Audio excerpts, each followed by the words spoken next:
Hello, FPV friends. I'm Remy Tim, and just another chill stream ahead of us. So let's dive right on in. So sorry for the atrocious lighting conditions. It's ideal for the workbench and for nothing else. What's up, Jackalope? Welcome in, sir. We are just jumping right in. This is a mess, and there's a good chance I'm going to get frustrated and just give up after like 10 minutes of trying to work with this, because I was working on this the other night, and man, it's just a mess. So let me move over to the workbench. Hey, Jackalope. What's up, Apache? Smoke Wounded Sniper. Welcome in. Good to see you both. Yeah, so what was the other thing I needed to do real quick? Hey Google, set a 40-minute timer. That's important. All right, 40 minutes, starting now. Mark Lilo, what's up? How you doing? Welcome. Okay, so Not too much, just getting into the holiday spirit. If you want to get in on the cheer, try saying, "Tell me a holiday riddle." Not you. Oh boy. Off to a great start. This here is my long loved XHover Stingy V2. I've been running one of these frames for like literally 3 years now. So I was just kind of rebuilding it, so I at least had one up and running. And I installed this new ESC on here. It's the Rush Blade Sport 50 amp BLHeli 32 ESC, brand spanking new, beautiful ESC. So I got that installed. I got it wired in. Great. I went to mount the flight controller on top of it, and there wasn't quite enough space between the flight controller and the ESC, and there's not quite enough space on the top of these bolts here to fit, there you go, to fit a spacer and then the flight controller. So I was going to try and remove these spacers that are down below, thinking I could just kind of work this ESC lower down. It's currently really tight on there with the motor wires, so I can't get this ESC all the way off without like desoldering it or taking the motors off or whatever. Also, just in general, these bolts are for a pretty slammed stack, and I know I could go bigger. So I was just gonna pull these stack bolts out and put longer ones in, because I'm pretty sure I have longer ones somewhere. Okay, so I was gonna do that. Can't get the stack bolts out. These bad boys are bolted in there. Like, all four of them are just properly stuck. Like, I've cranked on them. Happy, welcome. Good to see you, my friend. Hope you're doing well. Always a pleasure to have you in this chat room, good sir. Yeah, so these stack bolts are essentially welded into this frame. I have used heat, I have used pliers, and I've used a hex driver, and I have loosened this and loosened that, and whatever I do, these stack bolts will not come loose from the press nut inside the arm. The only thing I haven't tried is like taking out these inner arm bolts to see if that'll loosen things up. So maybe I'll try that, but I was just gonna give up on that because I have a pre-assembled base plate and arms right here. And it's already got the LED that I want, and it's already got the foam landing feet. Like, it's already got everything I want. And these stack mount screws are even a little bit taller, maybe like 2 mil taller than the ones in this one. So I was like, oh, perfect. I'll just swap it out to this one. So I was like, well, all I've got to do that is pull all 4 motors off. I go to the first motor and I can't pull out one of the motor bolts. That motor bolt right there is stuck in the motor, in the frame, and anytime I try and get it out, and I'm using one of these MIP drivers that are like super nice, super fancy, I cannot get this freaking motor bolt out, and I've already kind of stripped the head of it a little bit. I don't have a Dremel, so don't recommend I Dremel a flathead. Yeah, these two are my identical Stingy builds that I had, both of them at Rampage with the Dribv motors, and neither of them work anymore, and I'm trying to get one of them working basically by like combining components. So yeah, I'm a little bit stuck right now. So I need to come up with a solution so that I can actually mount the flight controller on this ding-dang quad. I'm trying to think through all the options.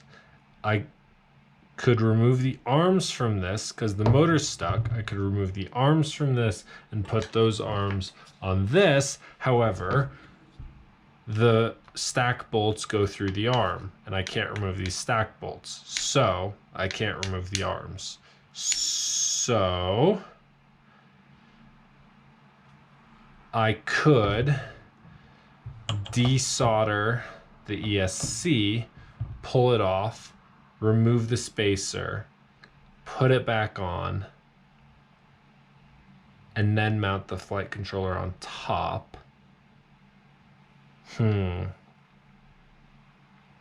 That's a lot of work. Can I use this other frame? I should have troubleshooted this before I went on. Can you desolder the motor and spin the motor while turning the bolt? The bolt is pretty well stripped at this point, which is my mistake, but like I was trying to get it out and like it's not like totally gone, but it's like there's not a lot of grip on it left, actually. Oh god. Yeah, there's almost no grip on that bolt left. Okay. I'm gonna have to desolder something. I know that much. What am I gonna have to desolder?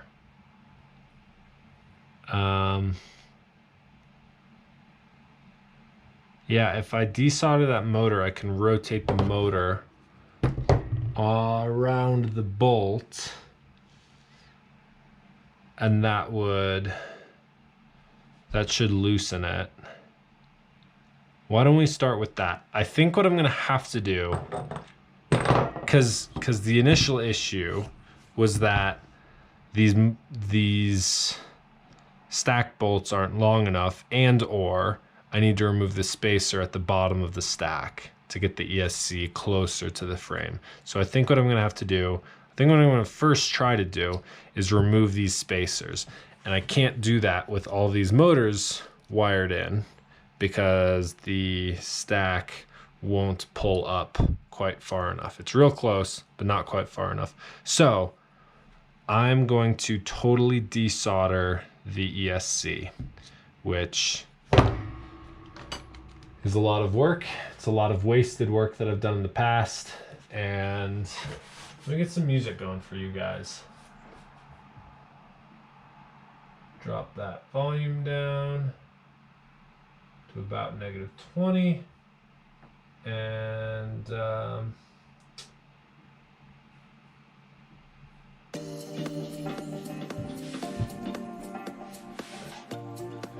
right. Here we go. Okay, adjust the camera a bit. How's that? That's okay. Middle of the frame. I'm gonna crack this window open a bit. It's gonna get toasty in here. Alright, so here's what I've landed on. I'm going to totally desolder the ESC. And from there, I'm gonna try and rotate that motor so I can get the bolt out and put a new one in. And then I'm gonna just remove these spacers and try and do the stack, organize the stack, height and spacers and all that without anything soldered. That way I can figure it all out, confirm that it'll work, and then solder it back up. Okay, here we go.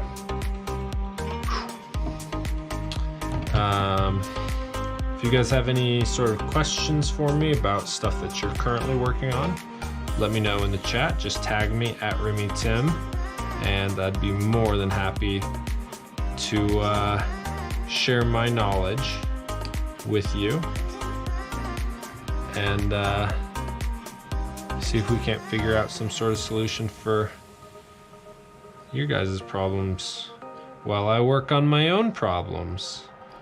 We'll work together, because that's what FPV is all about, folks.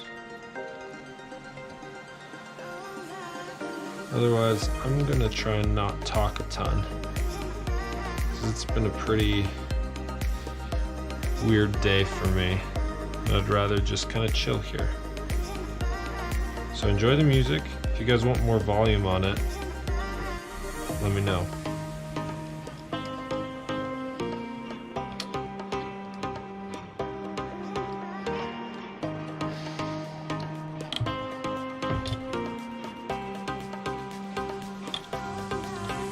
I am going to be in and out of this room just a little bit for reasons. I have a Christmas gift in the works in my other room, and I need to go check on that.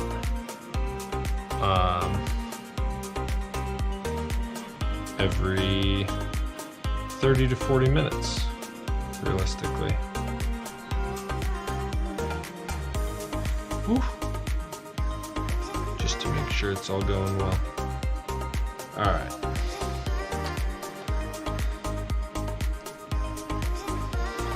I don't know why I was worried about desoldering these motors. Whoops. It takes all of 45 seconds to do it. I guess I was thinking about once you desolder, you're gonna have to resolder it all. So, well, that was easy. So now unplug the soldering iron, tuck that back there, and let's see what we can do here for a bit. I'm gonna go ahead and pull this ESC off the frame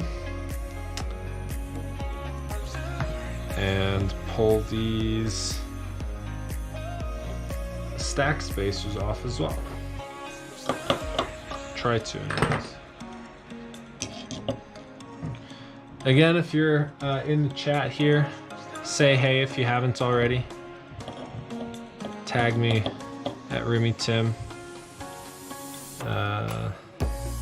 Just so I know you're hanging out with me.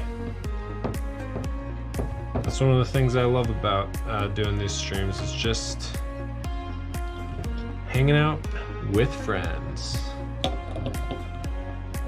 Yeah.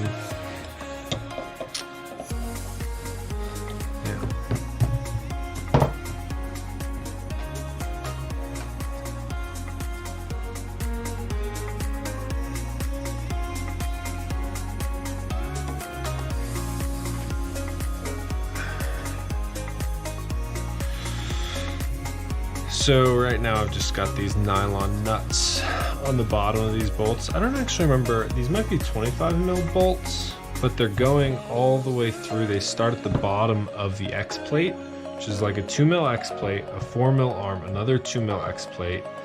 So what is that, 8mm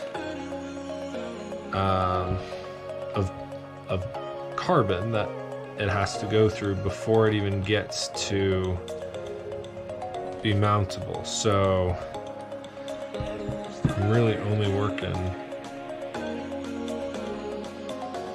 with about half. If they're 25, no, that's, yeah.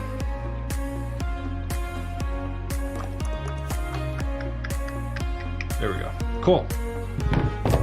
Okay, so before I even try and get this motor off, I just want to see, because this guy has these longer gummies on the bottom. I guess it did come with just standard gummies. I guess I could have tried to swap those in. However, I still would have had to desolder it and pull it off because I couldn't access the gummies while all the motors were soldered in. However,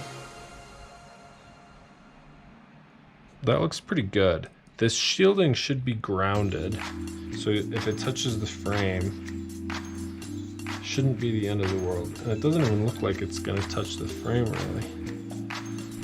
Although, it might. Okay, we'll figure that out in a second.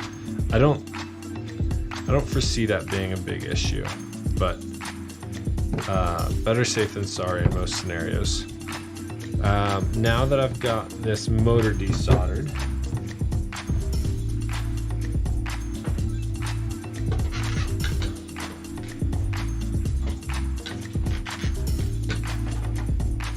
Dan Richmond in the house. What's up, sir? Welcome. Welcome to the stream. Oof.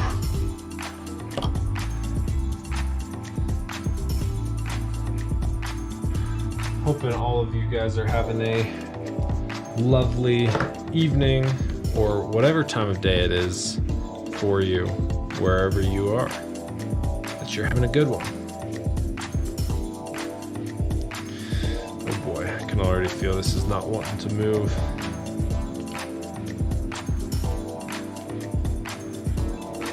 Let's see if I can grab the base of the motor maybe. Sucks. Okay. How do I do this?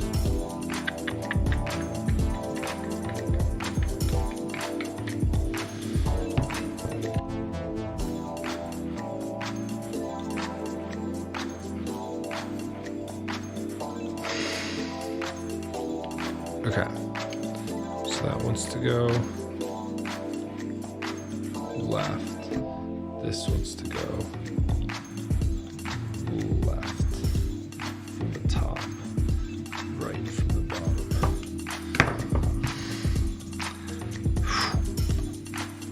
I'm absolutely gonna just like destroy this motor somehow.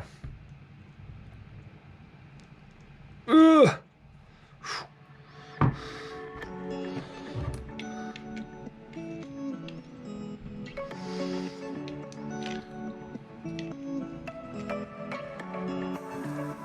There we go. Hold on. That feels like good grip, actually.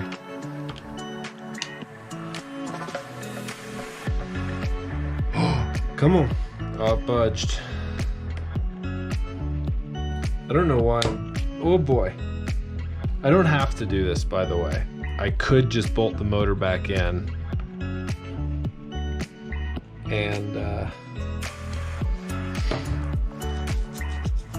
and just work with these stack screws and get the flight controller some separation from the ESC. Oh boy. However, what that's gonna do is if I ever have to replace this motor in the future, it is gonna leave me a little bit stranded in terms of being able to do that. Okay, this bolt is totally stripped. So that really sucks. Am I even doing this right, left? That feels wrong. Why does it feel wrong? Why would that feel wrong?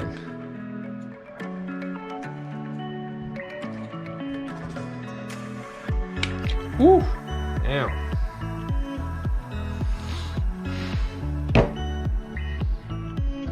Man, that takes a lot of energy just to... I can like shift it back and forth a couple millimeters.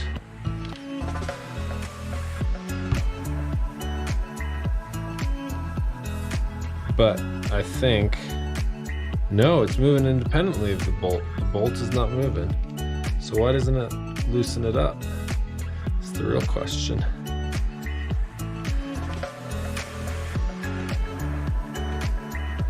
Oh, bud, come on.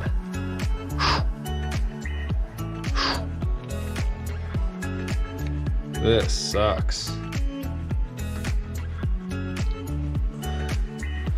It's moving independently. Oh, I see why it's not going further. This set screw in the bottom is hitting the frame.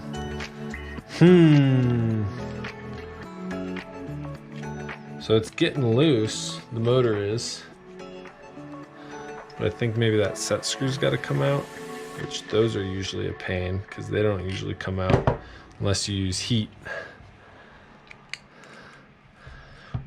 Hate this. I hate this so very much. Ooh, wait, that's coming out. Hallelujah. Come on, bub.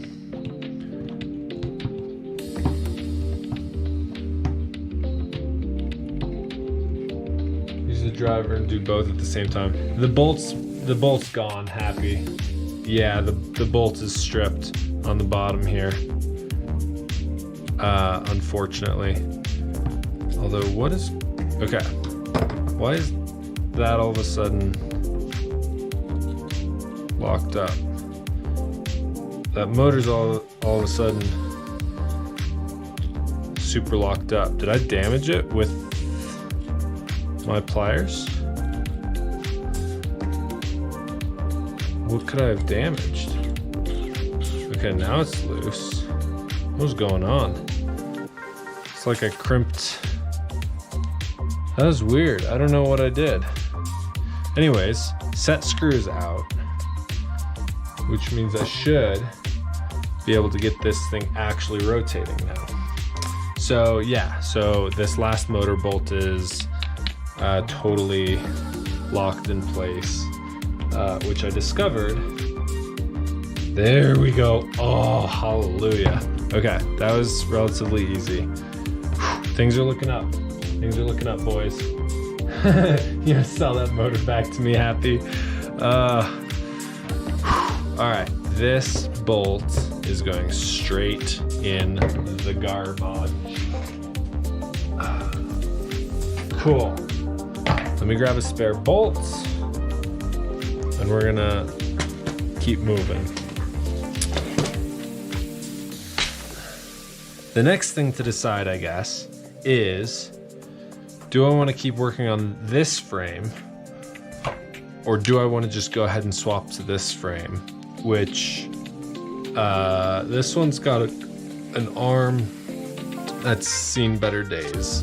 This one, all four arms are pretty decent, and this one has stack screws that are apparently completely stuck in place. They're so stuck that this is the only 2.5 mil driver that I have, and I cannot get the is it called a grub screw, whatever that's called. The shaft of this hex driver is rotating inside the handle as I give it pressure, and I've tried heating up, and I can't get this set screw or grub screw any tighter.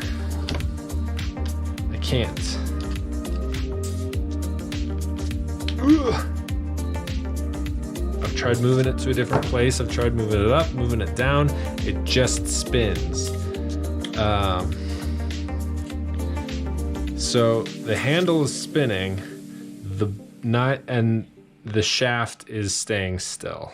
So, and that's happening on all four of these. I've tried heat, enough heat where I saw like the carbon fiber start to warp around the head of the bolt a little bit. Nothing. So Not quite sure what that all is about, but I think I'm gonna move away from this frame. I think that's what I'm deciding right now.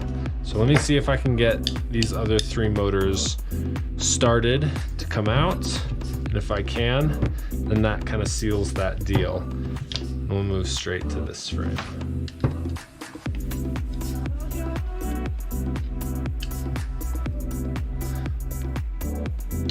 All right, let's be gentle. These all, when I built this frame last, I put fresh Loctite on all the bolts. So all of these bolts should be super tight, super fresh, super Loctited. So I just need to be super careful. Okay, that's one motor. All 4 of those bolts came loose. Good. Next one. 1,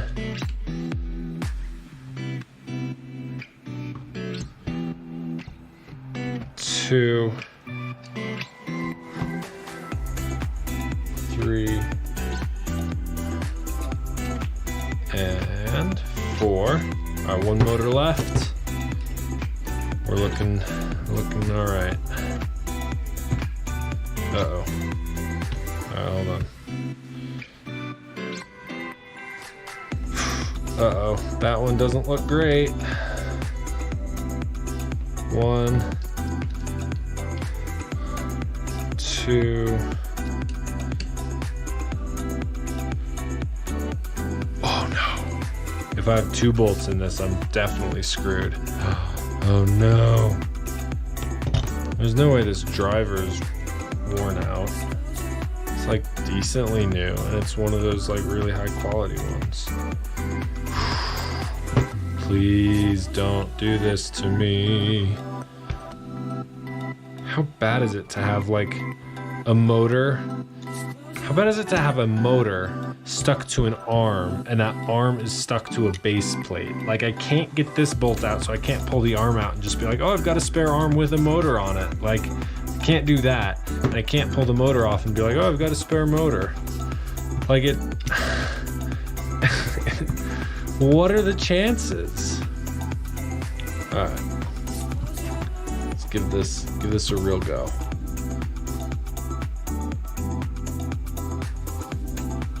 Yes, yes, yes. Okay, 1 more bolt.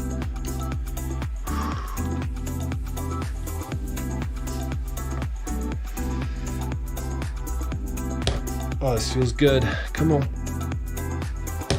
There we go. Oh, all right. We are good to swap frames. What a sigh of relief. What a dumb thing, huh? To like be nervous about like, oh, can I get these motors out? I don't know, I hope so. What a dumb thing. Okay, before I continue that, I'm gonna get this set screw back into this motor after I clean some of the grime out of the bottom of the bearing there. It's just kind of in that pocket. Yeah. Set screw back in. I know I should probably like re-Loctite it, but it's pretty well coated. That's the wrong size.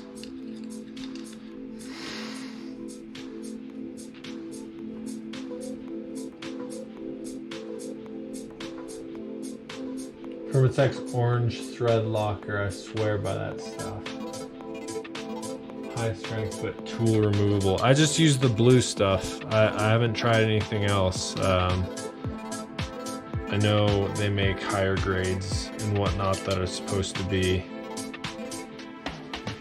you know, stronger, but I've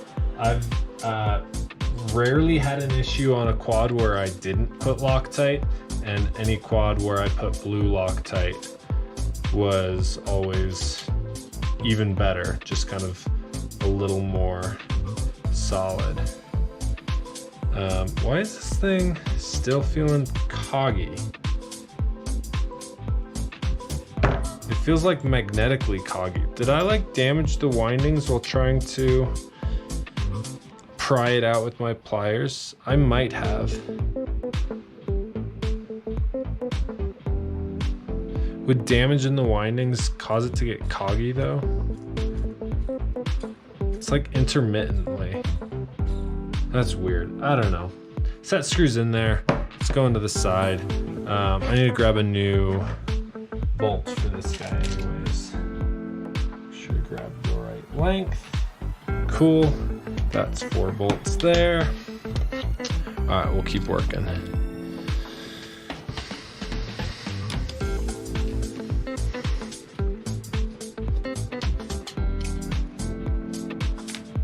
I've heard of tons of people having issues getting the set screws out of HypeTrain motors in general, but I've rarely had to go through that process, and every time I have, I've been able to do it either easily enough on its own or just adding a little bit of heat to the base of it and then going for it. It's never given me issues beyond that, really. Woo! I'll slice my finger right open. All right, 2 motors down. Hey Google, where's my timer? You've got 9 minutes and 52 seconds to go. Sorry if any of you guys have smart home devices that I'm triggering. I've got to keep a monitor on my Christmas gift out in the living room.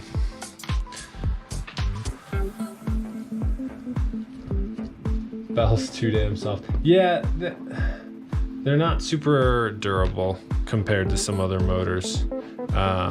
I've seen regular issues with that. I can't really say I've had regular issues with that myself because I don't crash super hard most of the time. I'm not often doing just like straight, like hard freestyle ripping. I'm usually trying to do more cinematic style or whatever.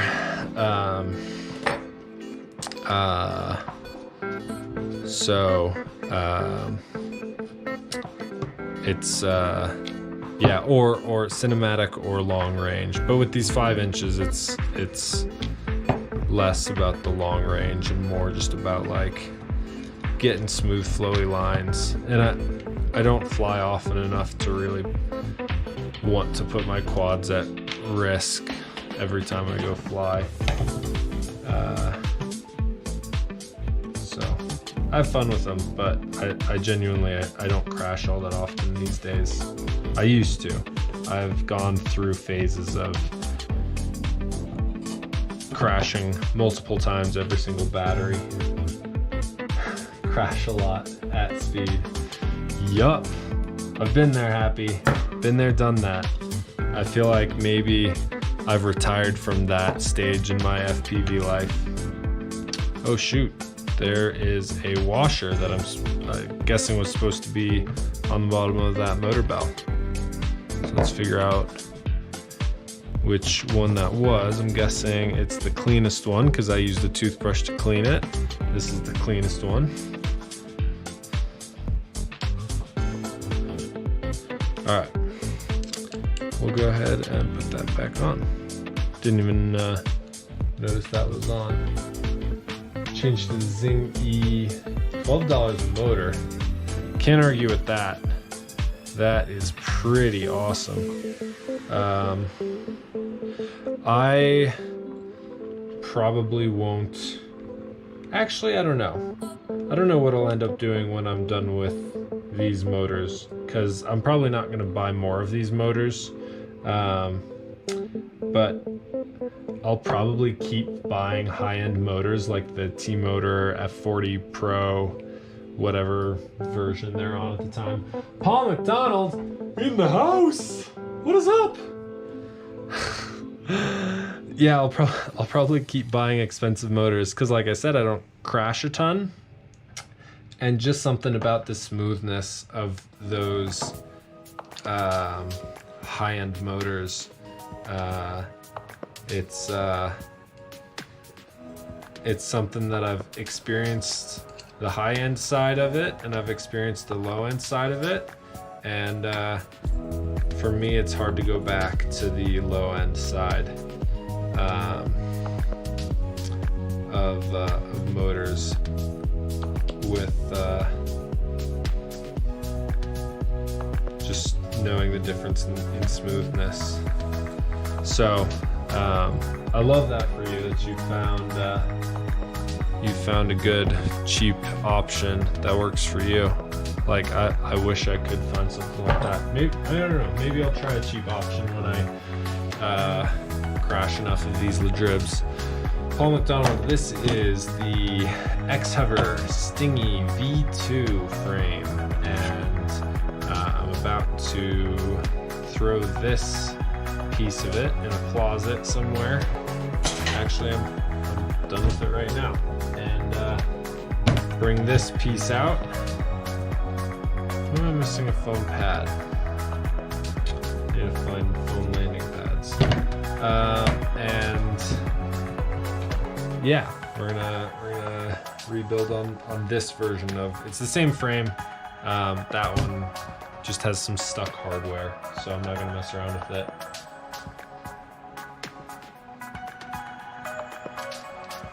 But yep, it's a XHover Stingy V2 frame.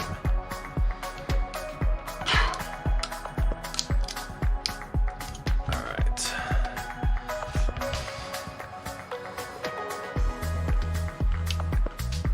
Hey Paul, did you ever get GPS working? I think the last time I remember hearing an update from you, you said you had the GPS talking to the flight controller but still weren't getting position or something like that. What's up? What's the latest? If there is a latest. Maybe you told me. I have a bad memory sometimes.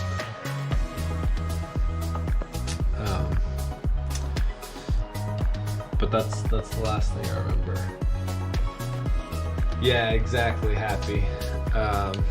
On both of those comments, smooth motors do help the tuning, and yes, this LED on the back is just for visuals. I use it sometimes if I'm flying in a place where I have to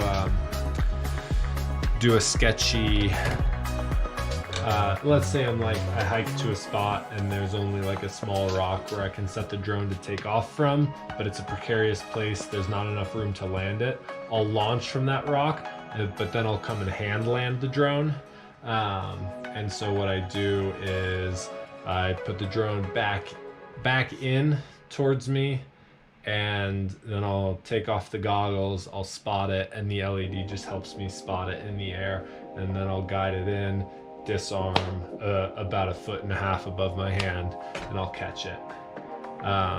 So it's helpful for that too. I haven't done any chasing in a long time, but if I were to do some, that LED would definitely make it easier for me to be the lead pilot,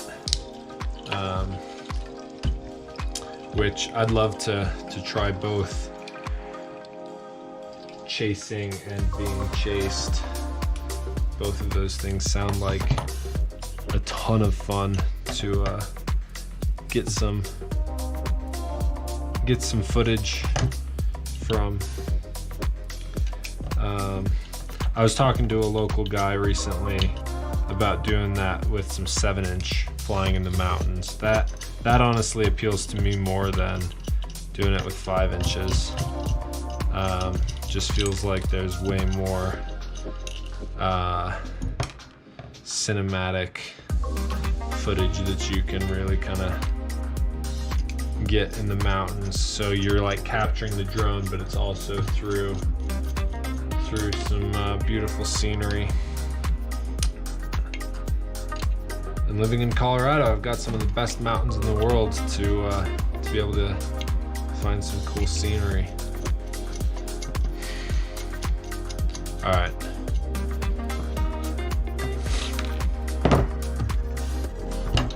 Y'all hold your horses for just a brief moment.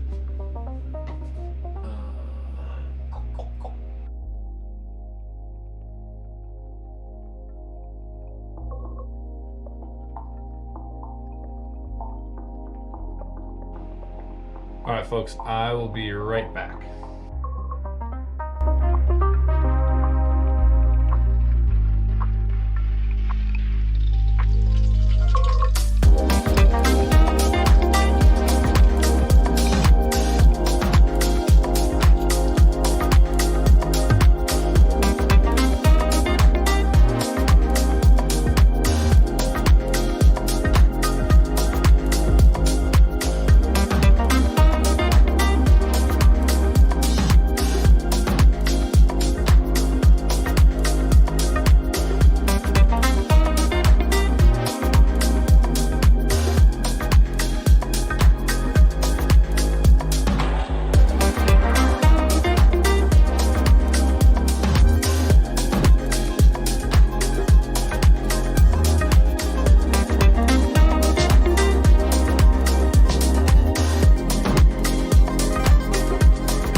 guys, I'm back. Sorry about that. What's up, Bot Grinder? JR in the house. How you guys doing? Good to see everybody here. Sorry about that. I had to step out, work on something. Oh, hold on. There we go. Is that better? Y'all can hear me. Sorry about that. Had to step out for a second, work on something, and I screwed it up. I went out to try and work on something, and I totally botched it. So I had to kind of set that aside, and fingers crossed I can fix it later. But not the end of the world if not. So let's keep working on this. Yeah, that's the front of the quad because of the camera plates. Go ahead and mount this in and check the spacing. That's even better spacing than on the last one. So then let's get some bolts on here and see if we can't get enough room for the flight controller on top. I'm gonna do this before I mount any motors on because that was my mistake last time.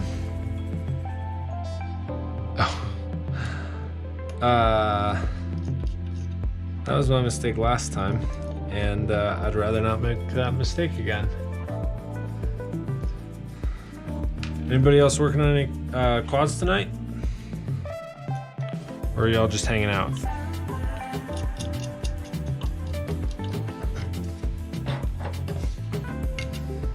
Alright, I'll go ahead and squeeze this guy down because I know I'm gonna need a little bit of extra room. Although already I can see this isn't gonna be that bad. The Stingy frame is a pretty tight build. I believe these are only 20mm standoffs. Which, like, a lot of people run only 20mm standoffs, and that's fine. Like, that's not the end of the world most of the time. In fact, usually that's preferred, but it does take kind of some extra skill to be able to build like that. So yeah, it's the front. I might need another spacer set because that is not enough room to make me comfortable.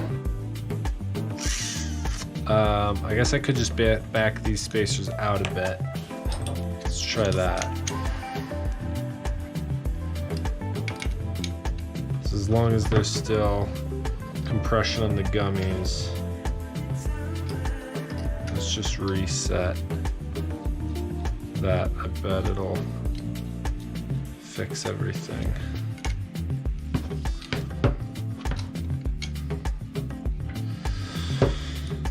Reset the gummies, go until there's just a tiny bit of compression, then back it off. Repeat, go until tiny bit of compression, back it off. Tiny bit of compression, back it off.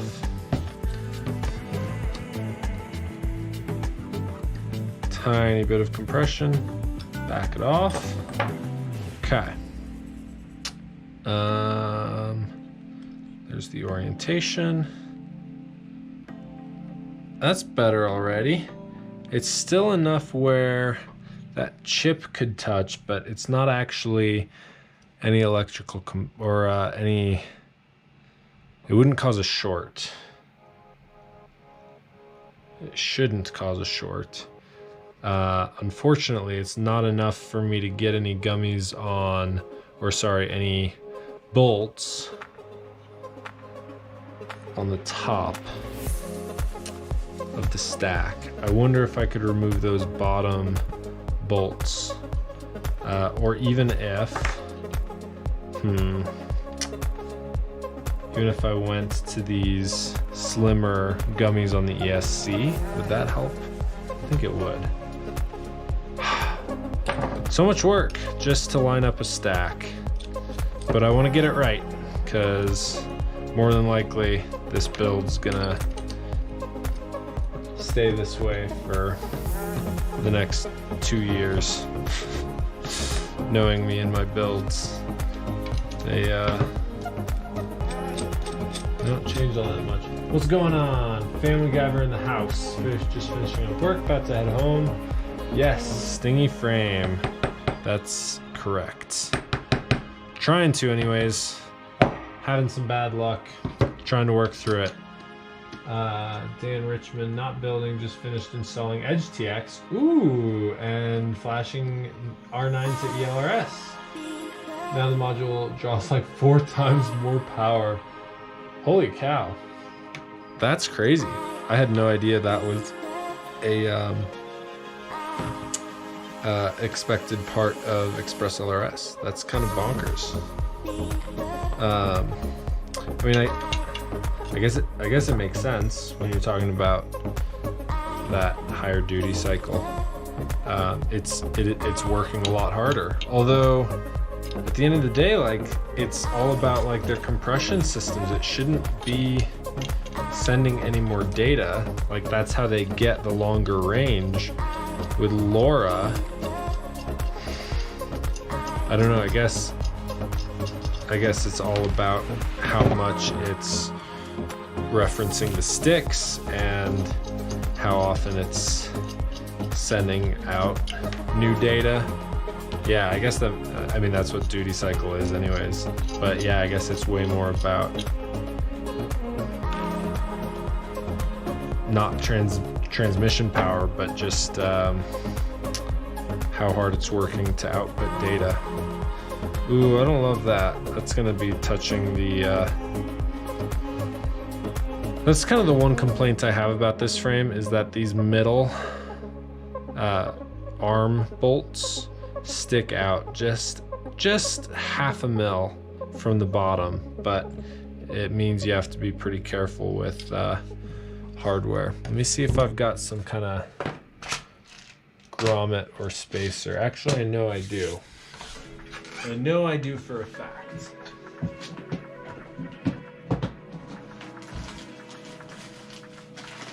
Where is it? Wait.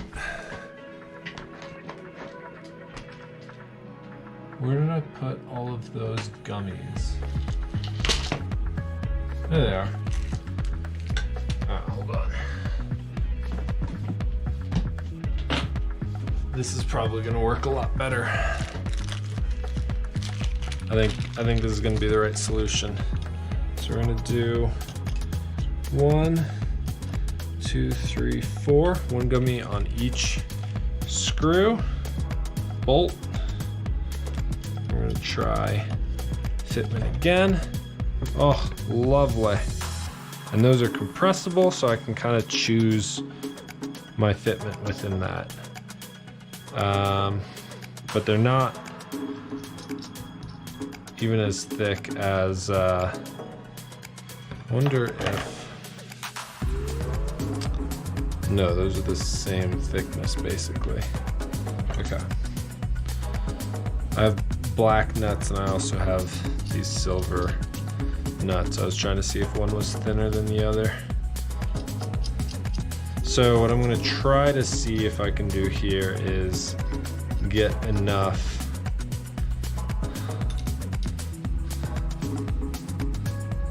space where I can actually get nuts on top of the flight controller, because that always helps give me confidence that the build's not going to come apart in a crash.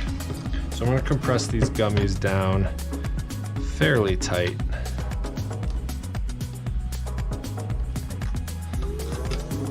And plan to just add more space on top.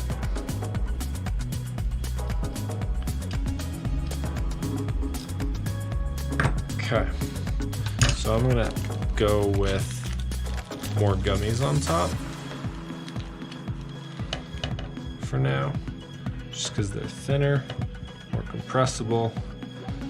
And then the flight controller goes that way.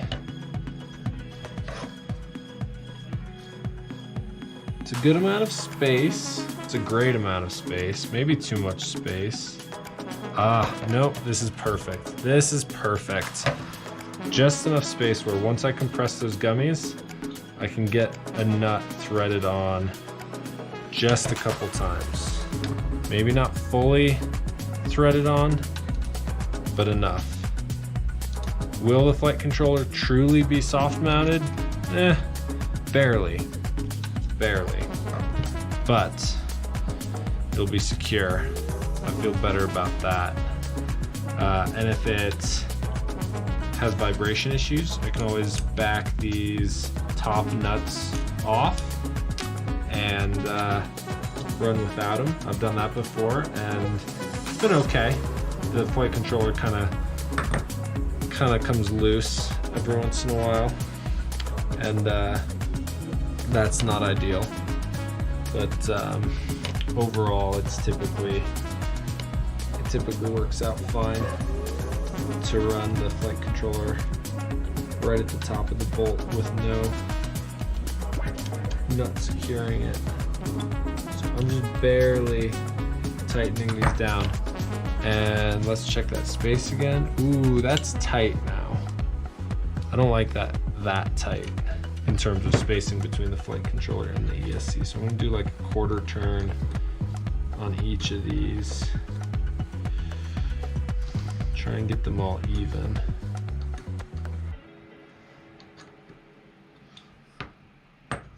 That is better.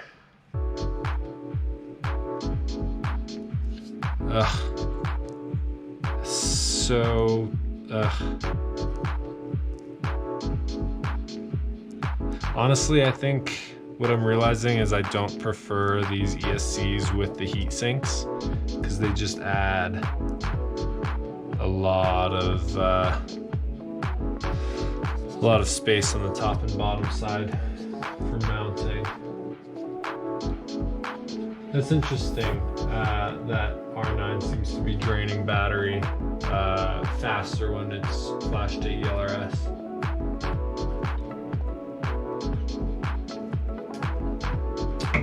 Thanks for hanging out. Anyways, Family Guyver. Views are views, man. It's just good to have you in the party. Instead of sending packets every so often, it's now blasting packets as fast as it can. So of course it uses more power. Yeah, that makes sense. Yeah, it's just interesting. Yeah, I mean it's a higher performance connection. So yeah, it makes sense that it'd be doing something different, including potentially drawing more power. Question for you guys who are running 900 ELRS, why are you on 900 ELRS and not the 2.4, which seems to be the current ideal, or the go-to for Express LRS seems to be 2.4. So why did you choose 900 initially, and why are you still with 900? Not judgmental, I'm genuinely curious.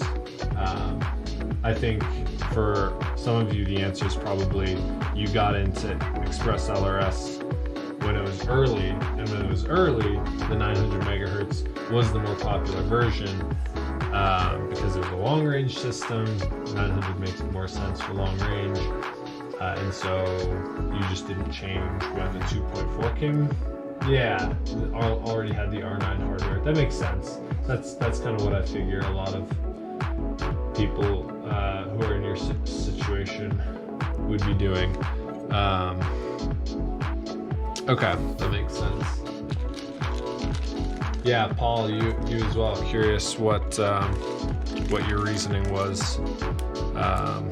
Was it just a matter of you had the hardware, so might as well give it a shot?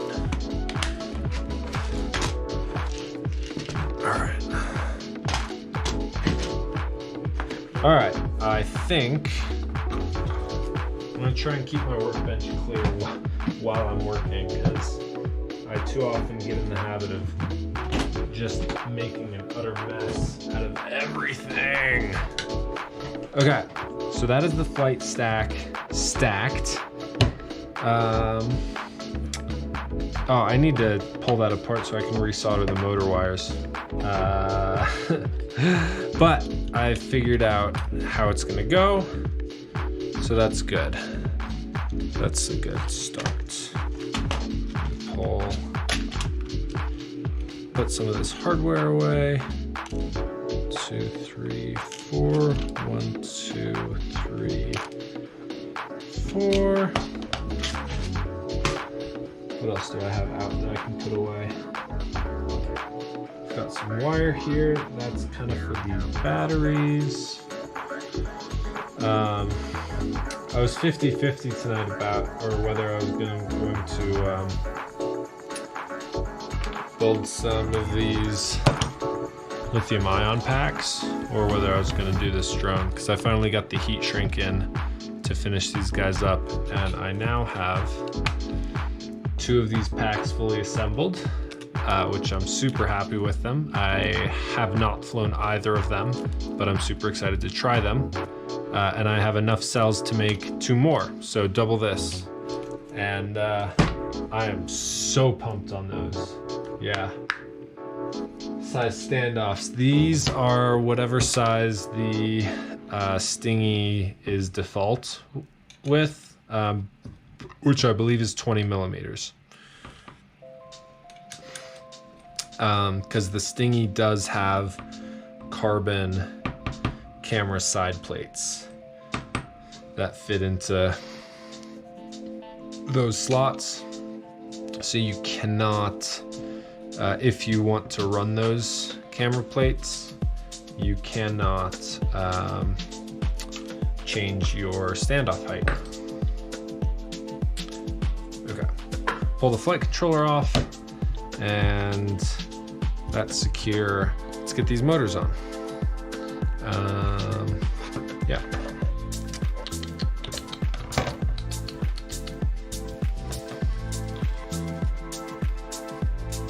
I'm just gonna give a quick toothbrushing to, there's just grime in the bottom of these bearings.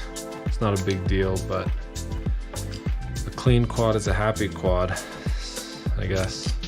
I don't know what I'm saying.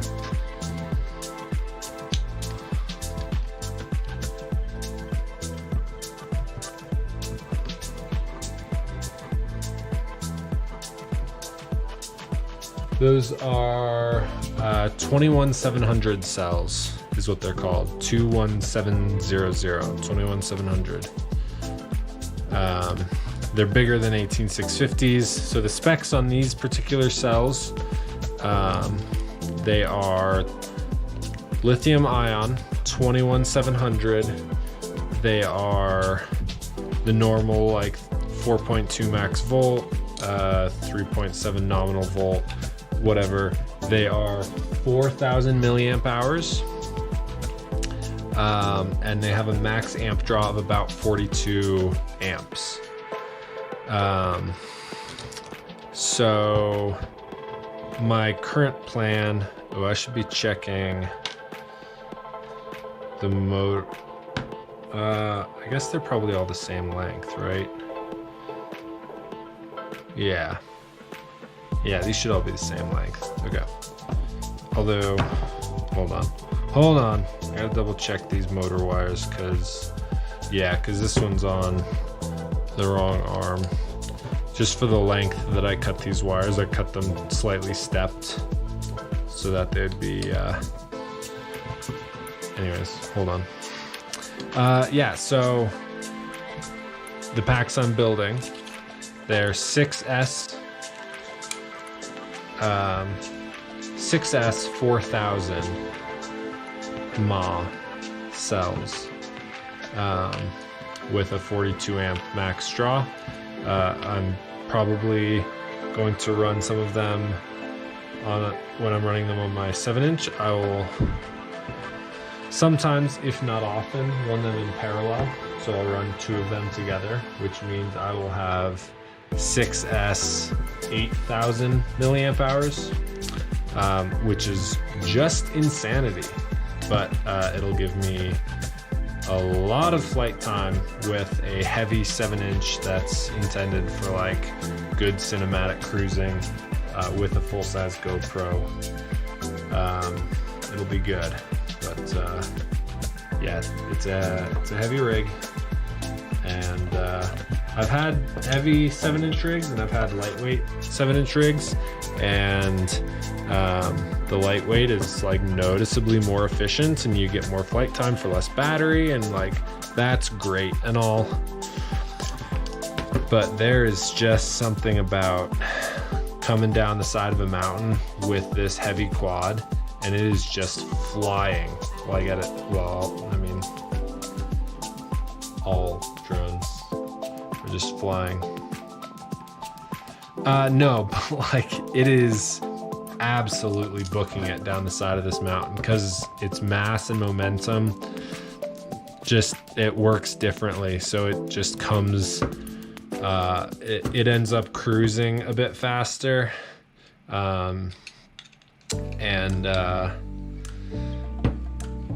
The whole thing just works in a way that feels, I guess it doesn't feel more like a 5-inch freestyle, but it does. It feels more like a 5-inch freestyle. It doesn't feel like a 5-inch freestyle because it's so heavy that it like almost starts to feel like a wing or something, where it like think of, if you guys watch DRL at all, like those are heavy 7-inch quads. So it's like similar flight characteristics in terms of like you're at a high throttle percentage the whole time. Now for long range, you're focusing more on efficiency and less on racing. But it's what it ends up being is you kind of stick with a throttle percentage, and then you end up like a wing using pitch up and down, back and forward to control your altitude, more so than like throttling up to gain altitude, because you have so much forward momentum. All of your thrust is just like shooting you forward, that if you throttle forward or if you throttle up, like you're gonna kind of like gently rise up. But if you pitch back, then all of your thrust, like you have so much thrust with these big 7-inch props. If you go from this and you pitch back to just this, you've got so much more thrust now going in this direction. You're just gonna kind of float up. It's really an interesting thing. I mean, 5 inches can work the same way, but most people don't fly their 5 inches in that way. And so it's not really something most people experience when they fly. But with this really heavy 7-inch, and it takes a lot of energy to get it to change direction too. So I love it. I think it's a really fun rig to fly. Yeah, I love long range flying. It's very special to be able to explore the world with your quad, more so than just like, oh, I'm standing at the front of this building, but my drone is at the back of this building, and it's like a school or a library or your house. Like, that's fine, or a bando or whatever. Like, that's fine and all, but when you're exploring the world and nature, and you're just like, oh, I'll just go over here. Oh, I'll just turn right and head this way for a mile. Oh, let me head up this mountain for 3 miles. Like, there's nothing that compares to that level of freedom of like, once you, long range is all about the pre-flight planning, more so than like the in-flight skill. It's a lot of things that makes long range flying difficult, but I've found that one of the things that most people don't do well enough is the pre-flight planning, and that's what I really try and focus on. And when you do that well, you you set yourself up for success in a way that not everybody does when they go out to fly. And it makes these really scary 3-mile missions a lot less scary when you have a plan for, what do I do when I get here? What do I do when I'm ready to turn around? What do I, like, you have a plan and a backup plan for the whole thing.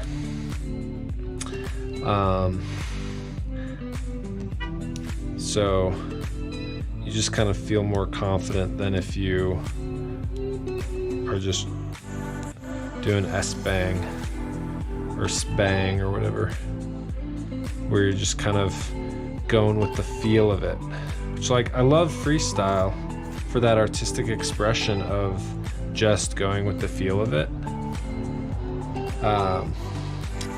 But there's some of the best freestyle also comes from somewhat, not entirely, but somewhat pre-planned, like, move sets, like you see in skating. Like, oh, I'm gonna hit this rail, then I'm gonna hit this stair set, then I'm gonna hit this, and like maybe you'll kind of change up the tricks each time you try it just a little bit to kind of give each try its own creativity. But for the most part, you're kind of going through a similar flow. Some of the best freestyle videos I've ever seen do just that. They like set it up, they do it, they crush it, they move on. And there's something about long range where you're doing just that makes it really rewarding. Where you plan out this, mission, and the reward of getting your quad to land back at your feet at the end of that 20-minute flight, it's special. It's special to me. It makes me feel good, and that's all I care about. Try it, Paul. As long as you're not walking trying to find it. Family Gobber, maybe I will next time I do some battery building. I've still got 2 packs to build, and they take a while.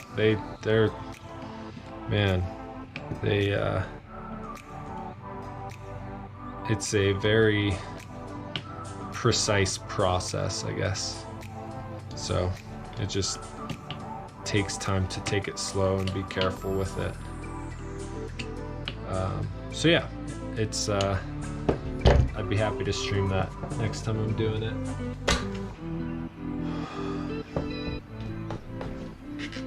All right.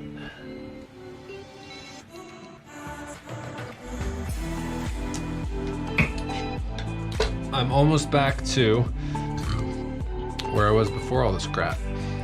I probably should get new sticky tape. I'm gonna try the current stuff.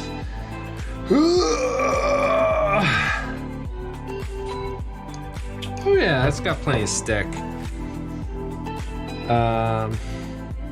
And the wires will help kind of hold it down, because the wires will be not fully taut, but partially taut to so even if the tape does come undone mid-flight or in a crash, it really shouldn't get high enough up where it can get into the props. And if it does, well, it's my own dang fault. Ooh. That's a nasty motor. Hold on.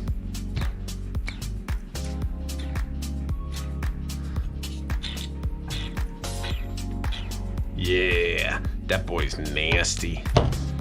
Oh well.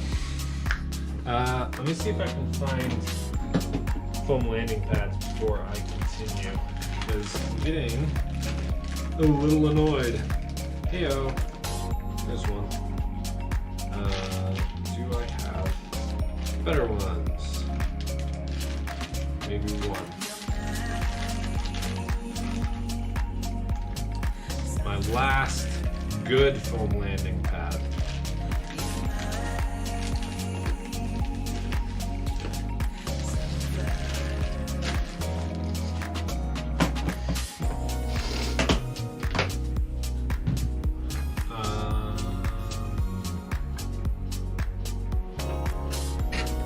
tasty. This is a New Belgium accumulation winter hazy IPA. New Belgium. It's quite delicious. I'm not big on IPAs, and this one's pretty good.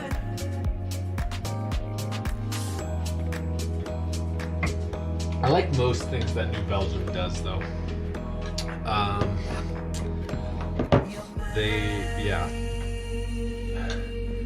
Their Voodoo Ranger line is always really tasty.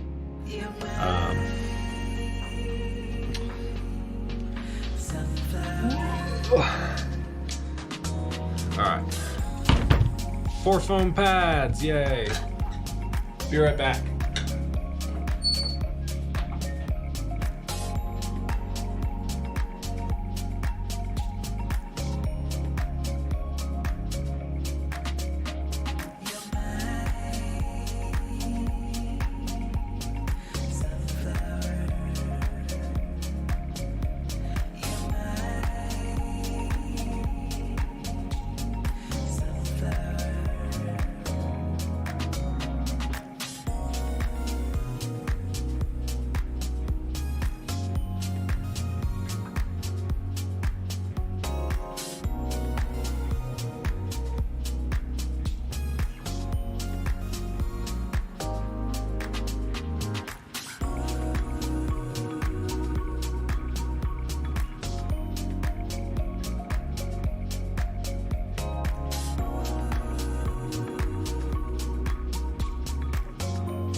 All right.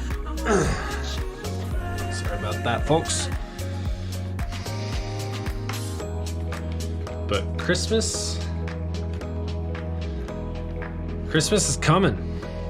So I gotta have my gifts ready. On a sour and goza kick lately. That sounds delightful. I had a weird day at work, so I got home and just kind of cracked open a beer and just didn't stop. Today, so I work as an Amazon delivery driver.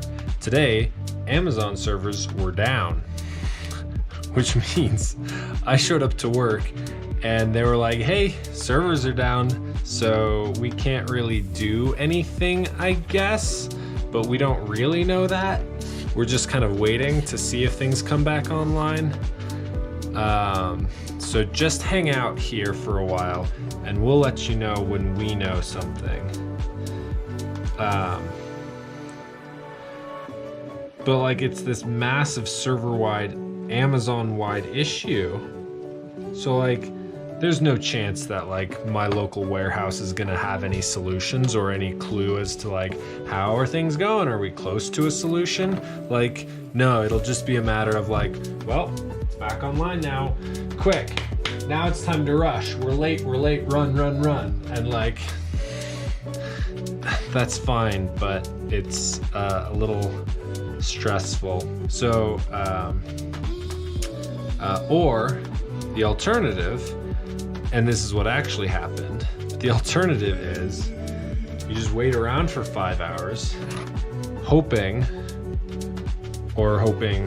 not, that Amazon servers come back online so you can do your job, but you're just waiting the whole time, stressing out, like always kind of like, I might have to go, you know, to start a delivery route in 5 minutes, or I might not have to, and then just wait like that, kind of in constant worry and stress for 5.5 hours, and then have your boss say, well, guess you should just go home. We'll see you back here tomorrow, I guess. So that's what happened today. I sat around for 5.5 hours, and then my boss said, well, that was fun. We'll try tomorrow. Today was terrible. We for ticketing and yeah.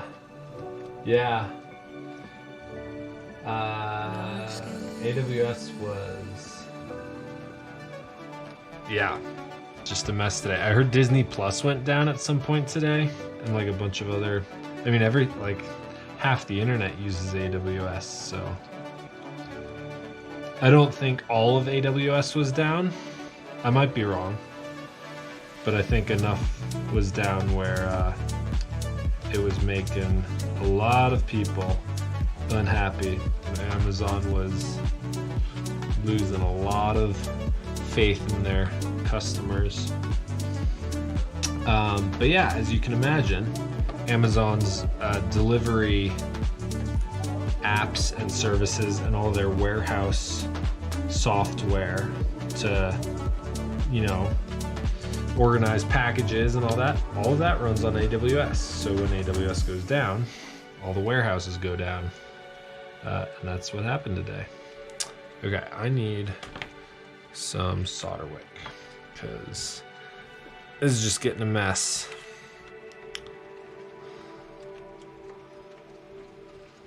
I don't actually know how solder wick is supposed to work. Are you supposed to like fan it out like this for maximum usability or what? What's the deal?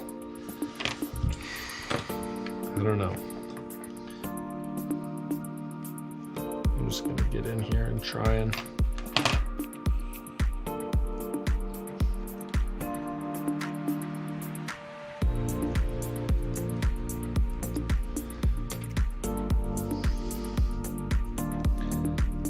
add some heat, drag the wick through, clean it up. It's not working well, and something smells like it's burning. I don't know what I'm burning.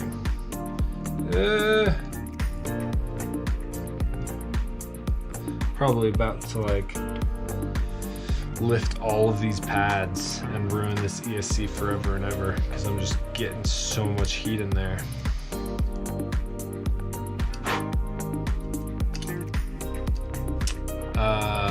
Yeah, but all of this solder is just bridging together. I'm just trying to clean up these pads a bit, remove some of the solder, the excess solder, so I can like apply new, fresh solder. Come on, bud.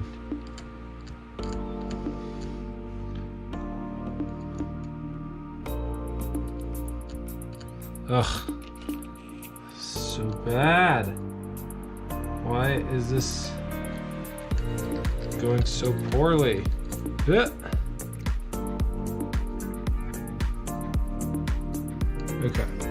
that side's a bit better. Kind of. Still got a ton of solder on it.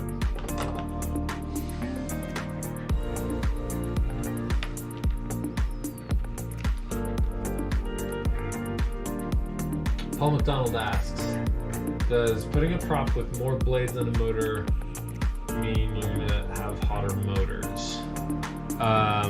You're working the motor harder when you put a heavier prop on it, which more blades will mean more weight. So yes, you definitely risk inducing more heat because it's got to draw more energy, and if there's any kind of flaw in the PID tune, you're gonna have those micro oscillations that cause the motor to spin in ways that lose power as heat, not as actual rotational power. And so yeah, a heavier motor is harder to tune and will often result in exactly that.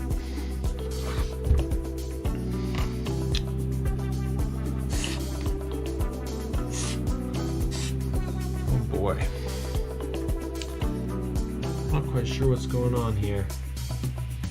ESC seems to just be could be my iron. I've needed to put a new tip on this for a while, and I have a new tip, just haven't put it on. Okay, we're actually almost there. I just need to separate these two pads. All right.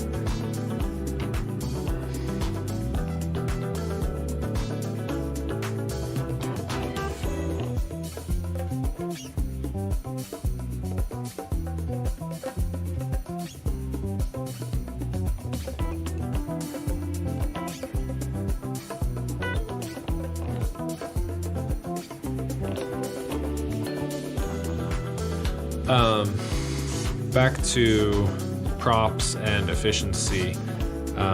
Most people in this hobby, for like freestyle and racing, I guess as well, just kind of most people in general, choose to run tri-blade props, just kind of across the board, whether that's 3-inch, 4-inch, 5-inch. Just because it seems to be sort of the best combination between control in the air. More propeller blades equals more grippiness in the air. It gives you more instant like control and whatnot, mixed with efficiency, because the fewer blades you have, the lighter the propeller is, the lighter the rotating assembly is, the lighter or the more efficient your quad's going to fly. Technically, the most efficient propellers are biblades, but most people hate how biblades perform for freestyle and whatnot. Technically, biblades are also extremely useful for high-speed drones because it's a lighter rotating assembly, so you can kind of get more instant torque on it and really power it up to speed and get the whole rotating assembly spinning faster on the same size motor, because it's not trying to spin as much weight. So you'll see, I don't know about modern high-speed attempts, but I used to be big into like following like FPV, like record-breaking speed attempts, and it seemed like all the people doing those were using biblades, which kind of surprised me when I first saw it, but yeah, I think there's good logical reasoning behind it.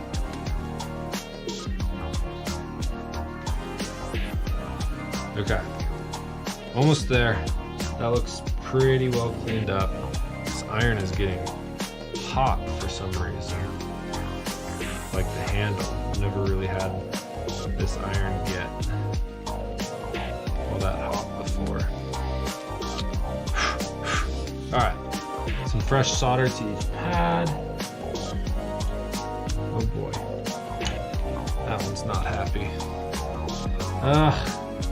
What a mess this is. This whole dang quad. Just problem after problem.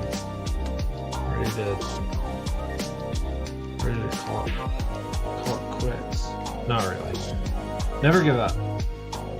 Akira Mendeo, as Mr. Clamman would say. Akira Mendeo.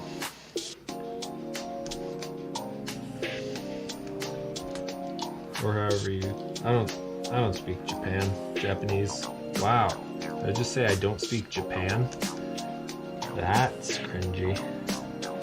I don't speak Japanese. Okay. Wow.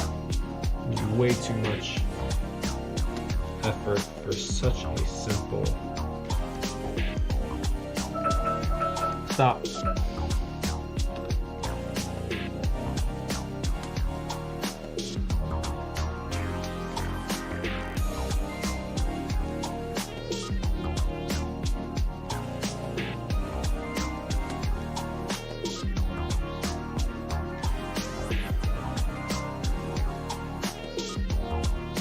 Okay.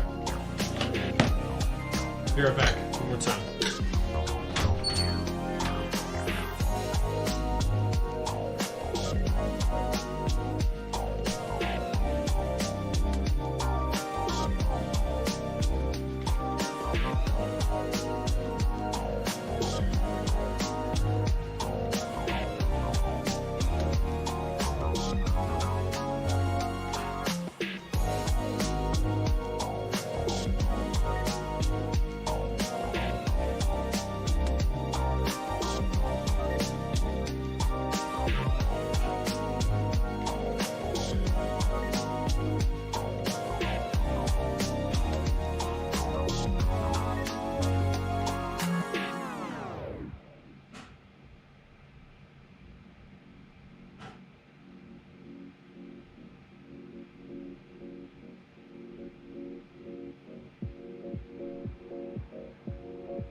Same MacGyver, I suggest trying both for long range, side blades and tri blades. I've tried both, and I haven't made up my mind yet.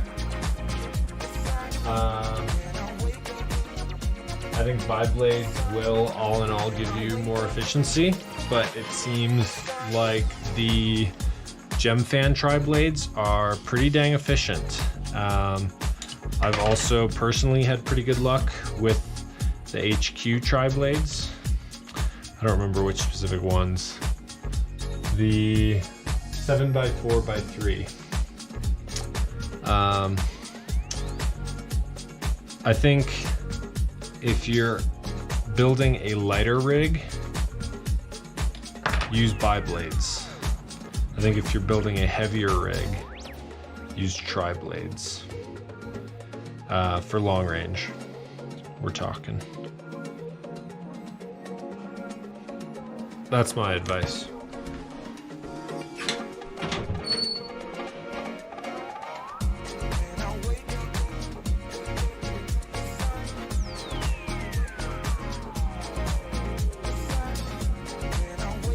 Okay. I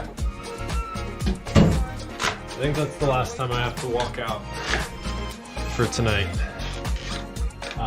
It's only 8:13. I'm not sure how much progress I'm gonna make on this tonight. But we'll get these motors soldered up and see how I'm feeling after that. Just kind of take this one step at a time. You feel me? Oh, come on. Immediately, first solder job I do and these pads bridge together again. Why? Why? Just why? Like, do I need to scrub it all down with alcohol? Maybe. Does it need flux? Like, it's flowing perfectly fine.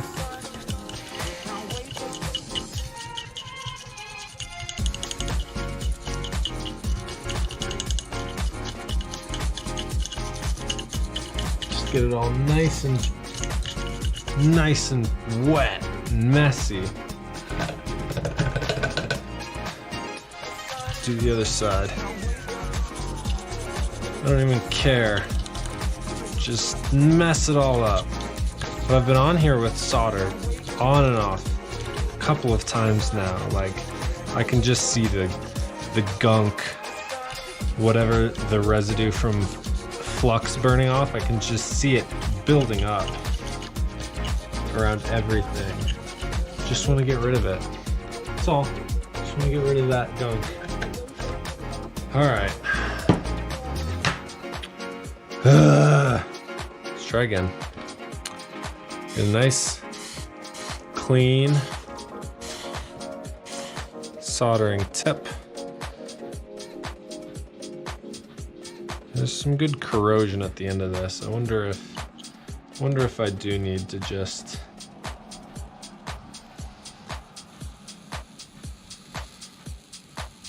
put a new tip on. What's sizzling? Will you stop sizzling?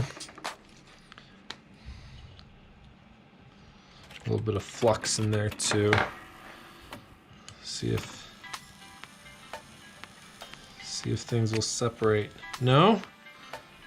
No, you won't?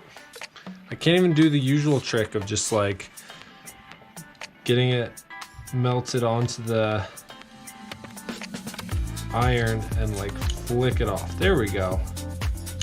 There we go. Goodness sakes. What a pain. What a pain this is turning out to be. Let's try it again, huh? Shall we?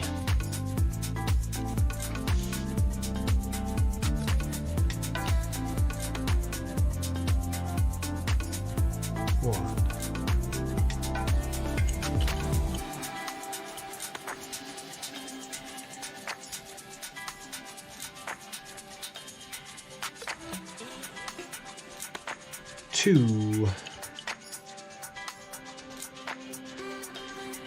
That wire needs some fresh solder.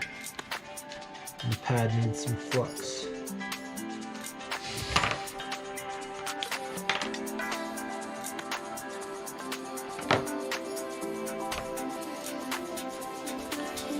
I've made a mess of the inside of this frame by scrubbing down with a toothbrush. Oh, there's gunk. There's gunk in here. That's alright, I can clean that up once everything's soldered in. I can clean most of it, I bet. Let me throw that away.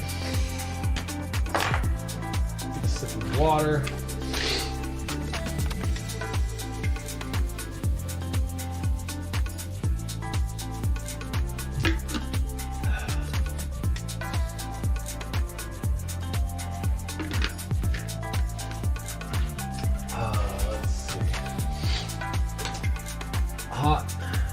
Too hot, spreading heat too quickly.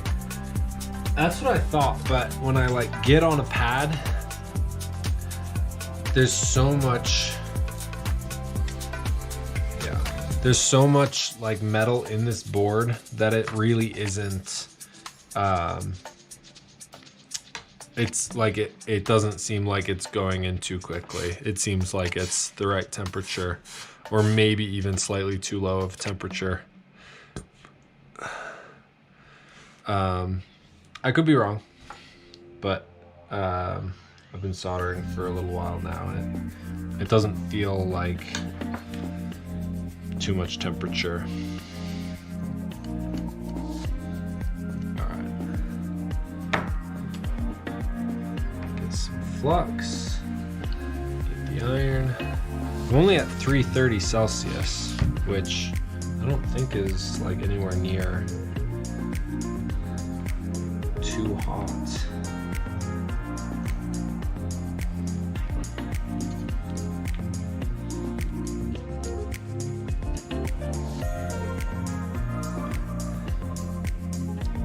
Especially for these 20 gauge motor wires, you know? Like if these were 30 gauge signal wires, whatever, that'd be a different story. Here's my VTX or receiver wires. They're motor wires, like they take on a good chunk of heat. Always have. They always do.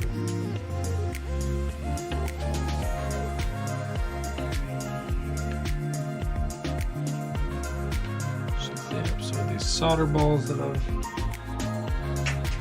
made.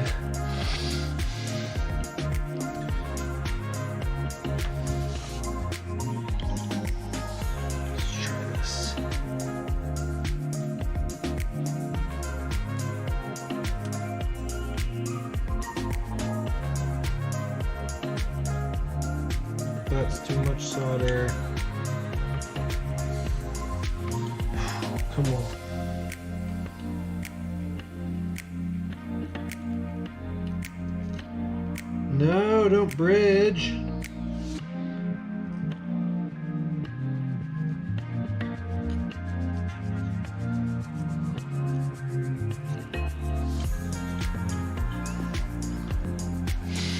I don't know what I'm doing wrong, honestly.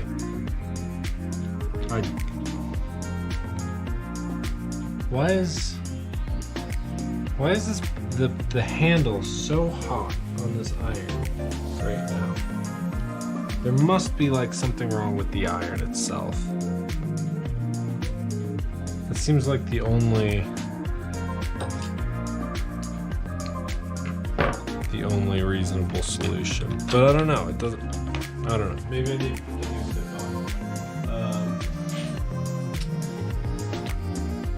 is this screwed tight?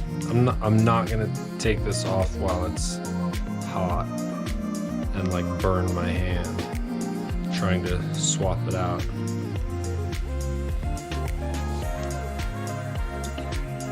Yeah, it was pretty tight.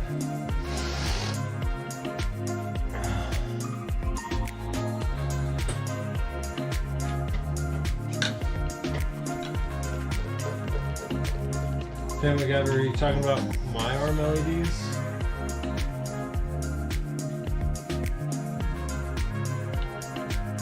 It's not that old of a iron, maybe a year old, probably not even. It's not that old. I mean, ow, shoot. I guess it could be going out, but I don't know.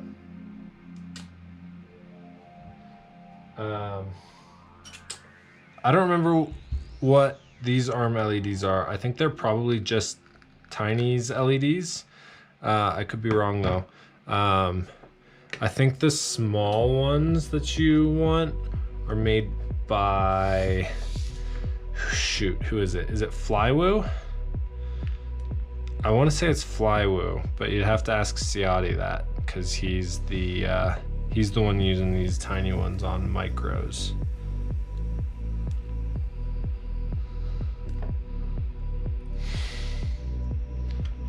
Bruh. What is going on here?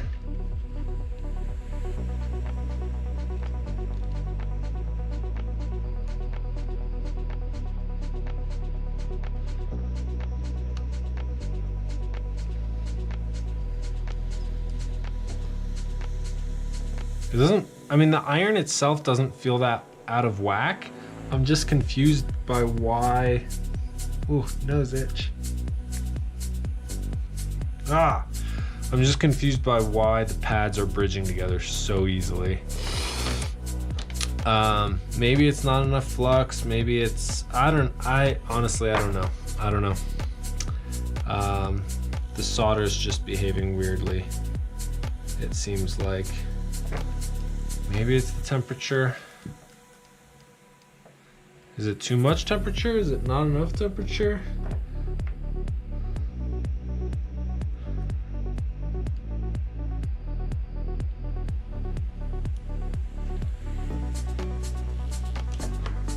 All right, I gotta pull this second motor wire off. I mean, the temperature that I set lines up with the time that I would expect a wire to, or a joint to melt and release, or melt and secure. The timing like makes sense with the temperature that I set. When I increase the temperature to 360, which is what it's at now, it speeds up to about what I would expect for these motor wires. When I decrease it to 300, it takes about as long as I would expect. Like, that's a range that I'm familiar with the timing of, and everything's adding up in terms of the right amount of time. I think it's this ESC. I've never used this particular ESC before, and I think it just has a lot of copper in it. And so it's absorbing more heat than I'm used to. I think that's gotta be it. I could be wrong. If anybody's used a Rush Blade Sport 50 amp before and has any insight on how it compares to other ESCs, leave a comment. I'm curious. Come on, Get in there. There we go. There we go. Okay. That's cleaner. Just a dab. That's too much. Dab of fresh solder on both of those, each of those pads. Okay. Come back in. No. Perfect. Last wire. Don't screw me over, wire.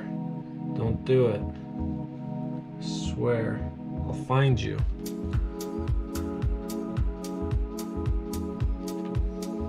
I can't use too much solder. Can't use too little solder. Huh? Oh yeah. Oh yeah, let's go. Got it. Woo!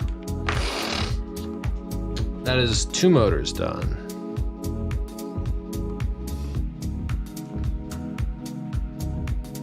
You're not gonna be able to see that. Oh well. On to the next 2. Goodness sakes. All right, we need some flux for this side.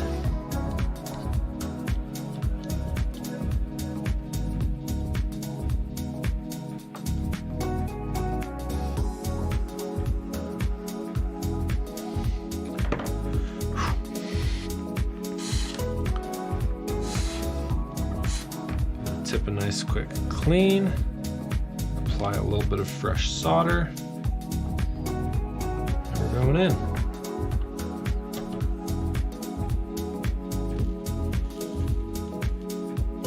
Boom.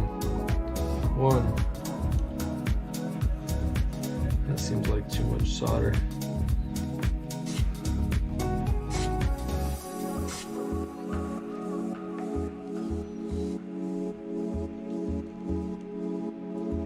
Two.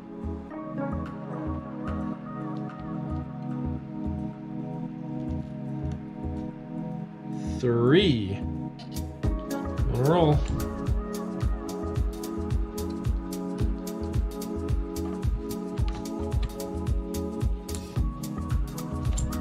Come on, bub.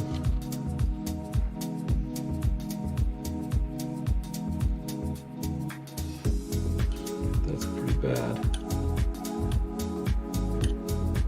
Why? Why are you doing this? Why are you getting stringy?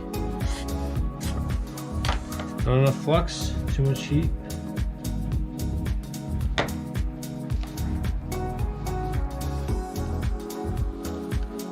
Cool.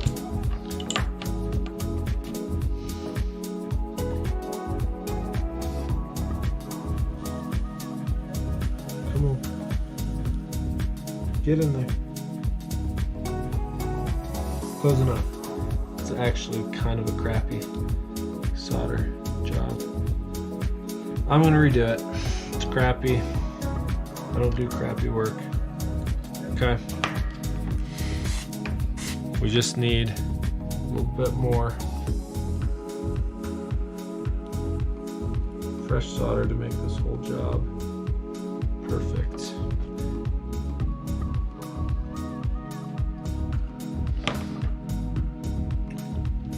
Ready?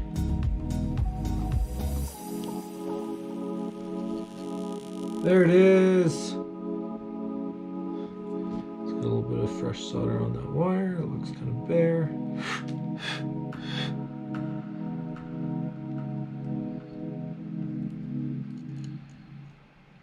Two. Last one.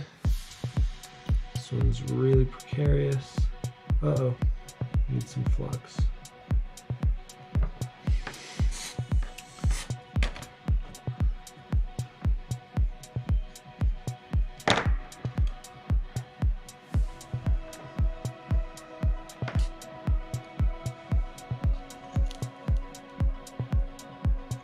Get in there. 3. All right. Motors are done. That's actually not too bad. I am going to try and clean up the mess that I've made of this frame with whatever flux crap that I spread around with the toothbrush earlier.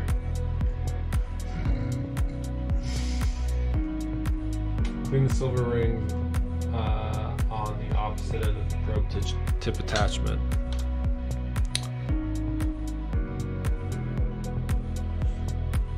I don't know what part you're talking about. Silver rings.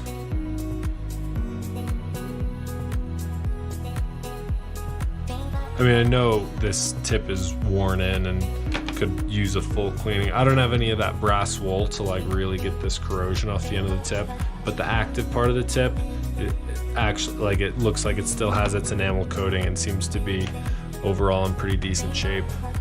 I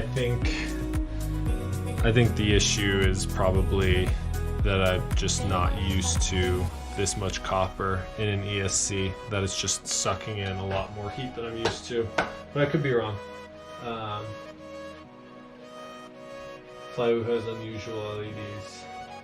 Cool, yeah, check those out. My TS100 does that when not making good connection with the RTD temp probe from dirty contacts on the tip itself. When this thing cools down, I'll take it apart and take a look at it, see if I'm assuming that's what you're talking about, like take it apart and make sure the internals are making contact with each other. I'll check that out when I'm done here and it cools down. Maybe. If I remember. Let me grab a paper towel.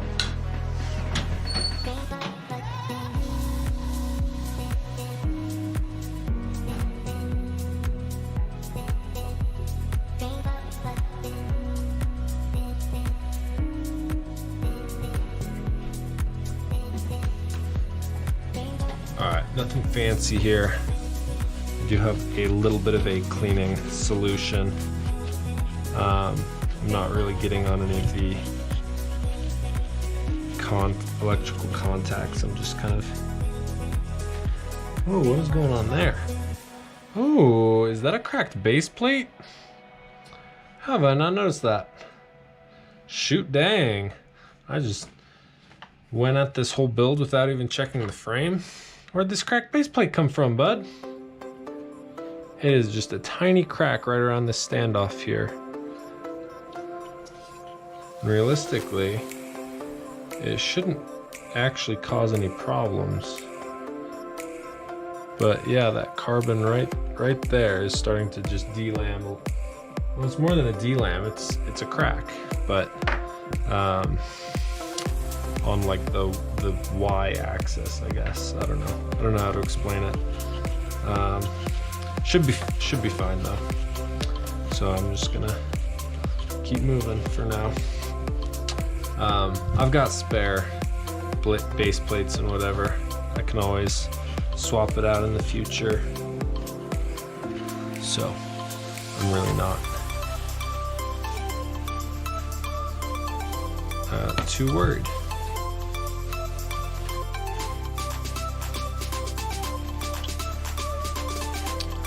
But I do want this whole quad to be... I'm mostly cleaning this up because I want to make sure if I'm using VHB to like stick the VTX to the back of it or anything like that, I want to make sure it's a nice clean surface to stick to. That's the main reason I'm doing this. Secondary reason is because I like clean quads. I'm a little bit of a perfectionist. Definitely not like OCD levels, but I do enjoy when my things are taken care of. So I'm taking care of my things.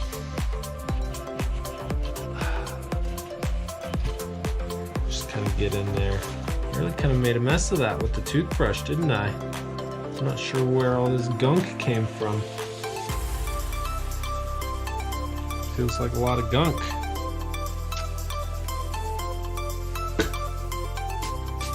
What's that big no for, Paul? We're not supposed to use Windex multi-surface disinfectant on carbon fiber.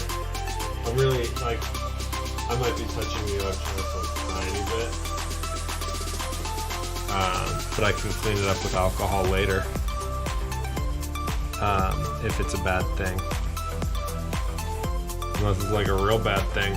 Somebody tell me now if it's a real bad thing to to use a what even are the ingredients in this thing?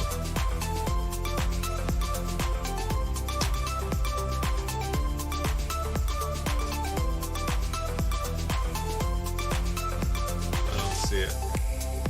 Active ingredients: L-lactic acid. Inert ingredients total. Oh, there's only 0.19% of active ingredients in this thing.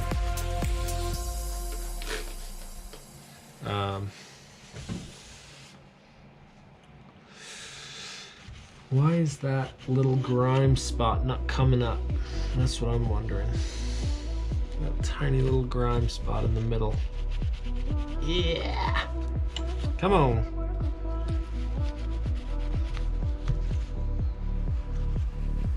Paul, was that big? No! That big movie slow motion. No! What was that for, Paul?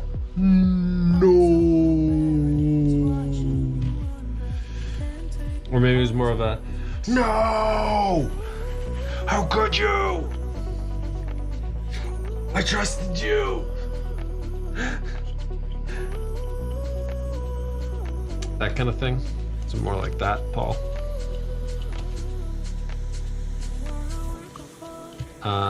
Or was it a no?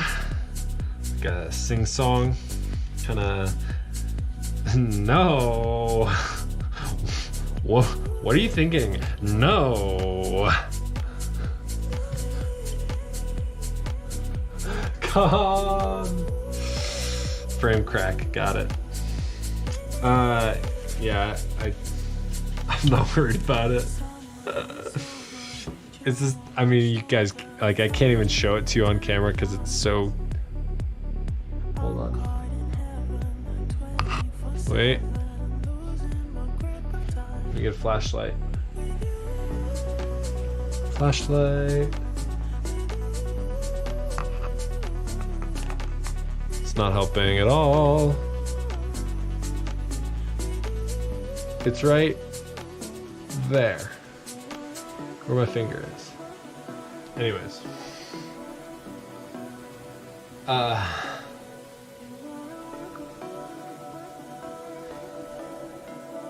Right on. Alright, frame's kind of clean. Kinda not. But it's, I mean, it's a flown frame, so it's never gonna be perfect. Used, lightly used. Try and clean up this pad a little bit while I'm at it. Right.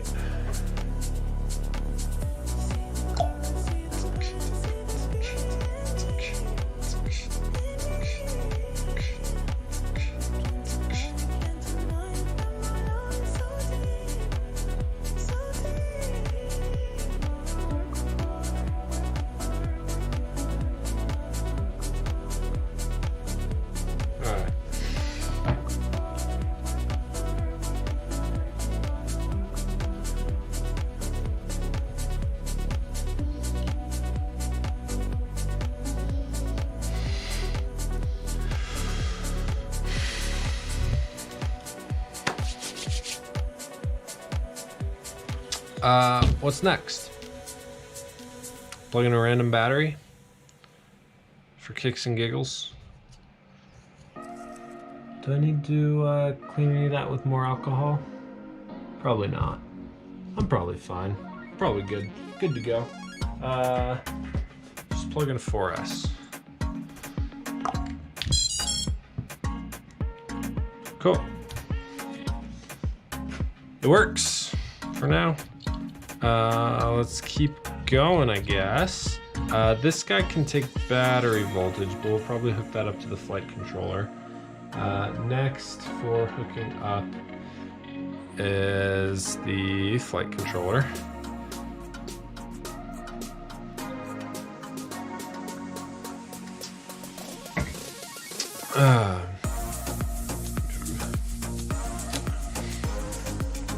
Okay, let's check our wiring out of the ESC and into the flight controller to figure this out. I think the wiring for the ESC is labeled on the bottom of the ESC, but I don't have that, so I'm gonna pull that up on screen.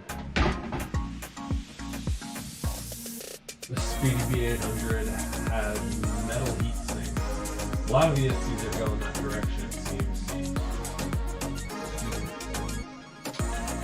Let's see what screen this gives you guys. Cool. I'm looking for, in my search history, Rush Blade 50 amp ESC. Sport, that's the one. Should be it anyways. Should have just Googled pinout, because I doubt Race Day Quads will have it. They do have a picture of the bottom. Load up, here we go. Which does have the labels. Ground, ground, bat, bat, current telemetry 1, 2, 3, 4. Okay, well, I guess it came with, what case?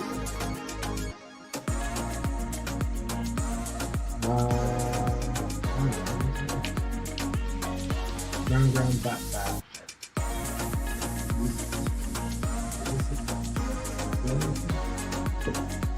Oh, I can see the labels. Oh, you guys can't see my bench cam. Bench cam. The labels are visible through there. You can't read them, I'm sure, but that text right in there. So it is black, black is ground, ground, red, red is battery, battery, then current telemetry motor 1, 2, 3, 4. Cool. Do I have? I have this other option as well, which is longer and has open pins. I'll probably end up using this one because this is going to be a smaller plug, so I can't go straight in because this plug is probably only 6 pins, 7 pins. 1, 2, 3. Oh wait, this one's 10. 4, 5, 6, 10. This one's probably 8. Okay, so not using that short one. Let's see if I have a handy 8 pin. I do. That fits. So now I need the pin out for this flight controller, which I bet is on or inside the packaging. We got good wiring in here. Oh, there's tons of good wiring in here. Nice, extra gummies, lots of good stuff. Well, let's see if they have like a pre-built 8 to 10 wire. Probably not. They have a pre-built, is that a video wire or something? And a pre-built camera wire? I don't know. Something. They've got some pre-built stuff. That's nice. That's a nice kit. Thank you, Hobbywing. Whoops, what's that? Is it a sticker? No. I don't know. Oh boy, that's a lot of paper. I would much rather just look this up on Google. I just need the wiring diagram.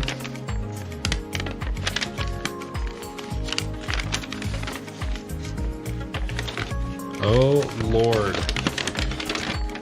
Guys, too much. Too much, Hobbywing, too much.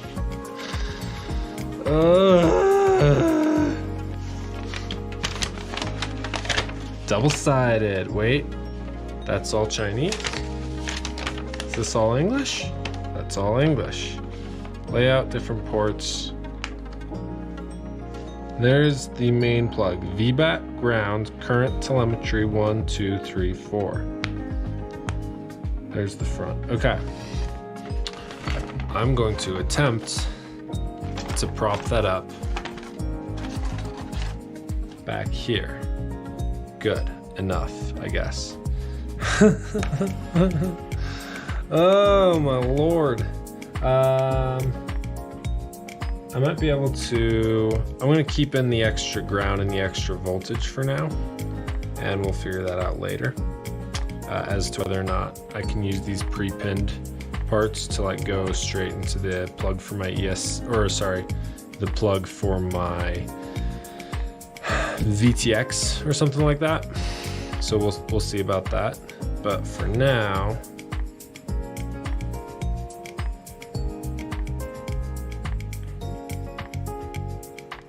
I'm going to do,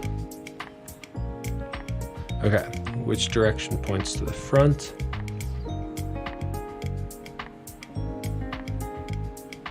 Wait. Arrow up, plug in. Hold on guys, micro USB port on that side. Okay. VBAT, ground, current, telemetry. VBAT.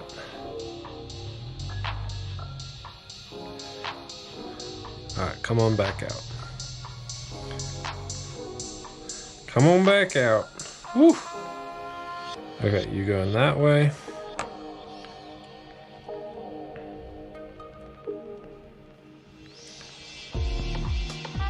I don't actually remember which way these guys go in. Probably like that. Yup. There we go, that's seated. VBAT.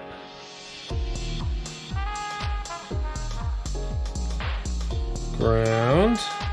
Try and not mix or cross these up too much.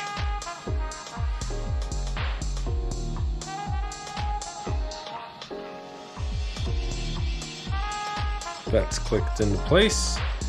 Then current and then telemetry. So I've got to remember which way the ESC is. So we've got ground, ground, battery, battery. Current is yellow, because that's next. So I'm going to grab current next. I'm going to get these two wires out of the way. On this one, it is VBAT, ground, then current, then telemetry. So same ordering. Oops, that's the wrong way. Let's figure this out. All this minuscule wiring work, I'm sure, is exhilarating to watch on this low-res YouTube stream. Sorry about that.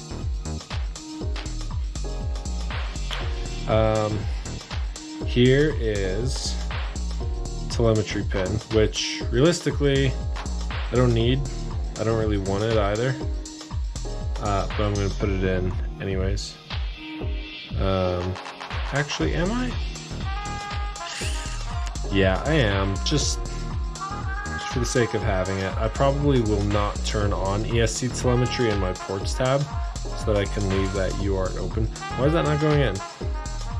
Huh? What am I doing wrong? What am I doing wrong? Am I like holding it down with my thumb accidentally? So it can't get past. No. There we go. Come on. Almost there, bud. Oh wait, I'm going in the wrong way. Oh Jesus. What an idiot. What kind of idiot would do that? Jeez. Okay. So now, here is the important part, because I rotated my ESC. So motor 1 is up here, 2 is up here, this is the front, 3 is back here, 4 is back here. Instead of 1, 2, 3, 4, it's 1, 2, 3, 4. It's rotated 90 degrees. Instead of using, streams are always exhilarating. Oh boy. so glad. Instead of using software fixes for that, like motor or resource remapping in Betaflight, or whatever else other people do, I guess that's really the only option. I do a hardware solution so that every time I update Betaflight, I know my motors are going to be in the right order automatically. So if I update the software, I don't need to go back and resource remap. I just know that my resources are going to be correct because I've hardware repinned my my motors to communicate across from the ESC to the flight controller. So here's what I need to focus on with my brain. I need to do this one motor at a time. I need to say, I actually need to do this from the flight controller to the ESC. So, motor 1 on the flight controller is signal 1, which comes after telemetry. So, the pad that's going into signal 1 on the ESC, the pad coming from signal 1 goes to this motor, which is labeled 3. So 1 goes to 3. Okay, flip this over and count 1, 2, 3. Grab motor 3 wire and plug that in to signal 1. So now, if that doesn't make sense to you, let me explain it again. When I plug this in, the flight controller, Betaflight, all Betaflight wants to do, gosh, I keep plugging these in the wrong way. All Betaflight wants to do is know that when it sends a signal out to motor 1, as defined by Betaflight, Betaflight wants to know that when it sends a signal to motor 1 as defined by Betaflight, so this one's plugged into the flight controller, let's just complete that illusion, that demonstration. As the flight controller sends out a signal to motor 1 as defined by Betaflight, it wants that motor 1 to be this back right motor. These numbers on the ESC don't really matter. They only correlate to the numbers on the pinout here. So 1 correlates to the first pinout here, 2 correlates to the second pinout, but they don't actually decide anything. The flight controller decides everything. So as long as I hardware connect the signal 1 wire output to this back right motor, Betaflight's gonna know that everything's working just fine. That's how I do it. I've got 3 more motors to go, so you can see my thought process again a couple more times. But I hope that makes sense. If that doesn't make sense, post up and be happy to try to explain it in a different way. So now I need to think through motor 2 is up front here. It's labeled 1. So the second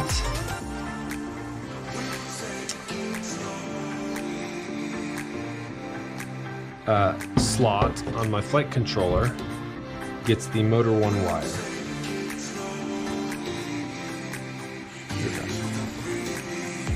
Try to do this neatly. It's going to be a bit of a mess anyways, because I'm crossing tons of wires, but try to do this as neatly as possible. But it is a lot of crossing wires. Come on, bub. Come on, bub. We're almost there. Alright, sometimes you do have to use tweezers to very gently get a grip of the bottom of the metal pin and push it in. Make sure your wire's not crimping, make sure everything's, make sure you're not damaging anything. Come on! That should have been it. Alright, let's put this here.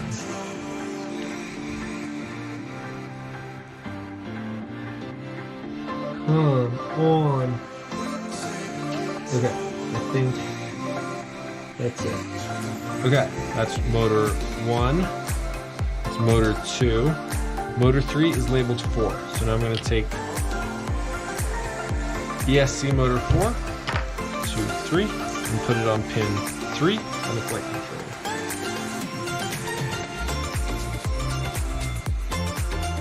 Come on, get in there. Get in there nice and easy this time. Be kind to me this time, please. Pretty please. I know you're going in the right way. Pretty please.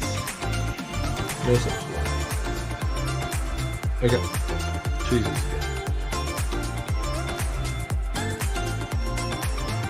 Oh no, wait. Is it going in the right way? Yeah, it is.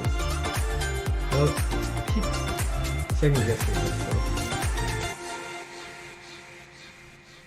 Wow, that one was stiff. And then I'm just gonna double check the last one. 1, 2, 3, 4. The 4th pinhole on the flight controller should be motor 2, according to the ESC. I'm gonna grab that last spare wire, make sure it correlates with the motor 2 input on the ESC. I'm gonna slip that pin into the harness, and it won't go, so I'll use my tweezer. I'm just using one end of the tweezer to basically hook into the metal part of the wire. I'm not actually pushing or grabbing on the wire in any way because that would just keep bending the wire around. I don't want to do that. I just want the tiniest bit of leverage on something solid to be able to push it in. And I think it's in. Give it a quick tug by itself. Do that with all of them. All the wires, not just the signal wires. Especially the signal wires and the positive and negative wires. Okay, so that is now my 10-pin to 8-pin wiring harness. I have one positive and one negative left over. If I choose to include them or to run them to my ESC or something, I can do that as is. If not, I will take a blade and I'll come into these plastic parts of the pin and I'll pry it up with a blade, just lift it up a little bit, and simultaneously with my magical third hand, pull the wire out and then press the plastic pin back down. You don't want to break these plastic pins, they're very fragile. But that is how I would go about removing these wires, because obviously I don't want them just dangling here. If I don't use them, I need to remove them so that they don't short against each other mid-flight. If you remove them without damaging the pins that they secure into, then you can save them and reuse them, and that's real nice. Okay, that is plugged in securely. Check that front arrow. So I'm using this longer wire, as you can see, because this is out the side.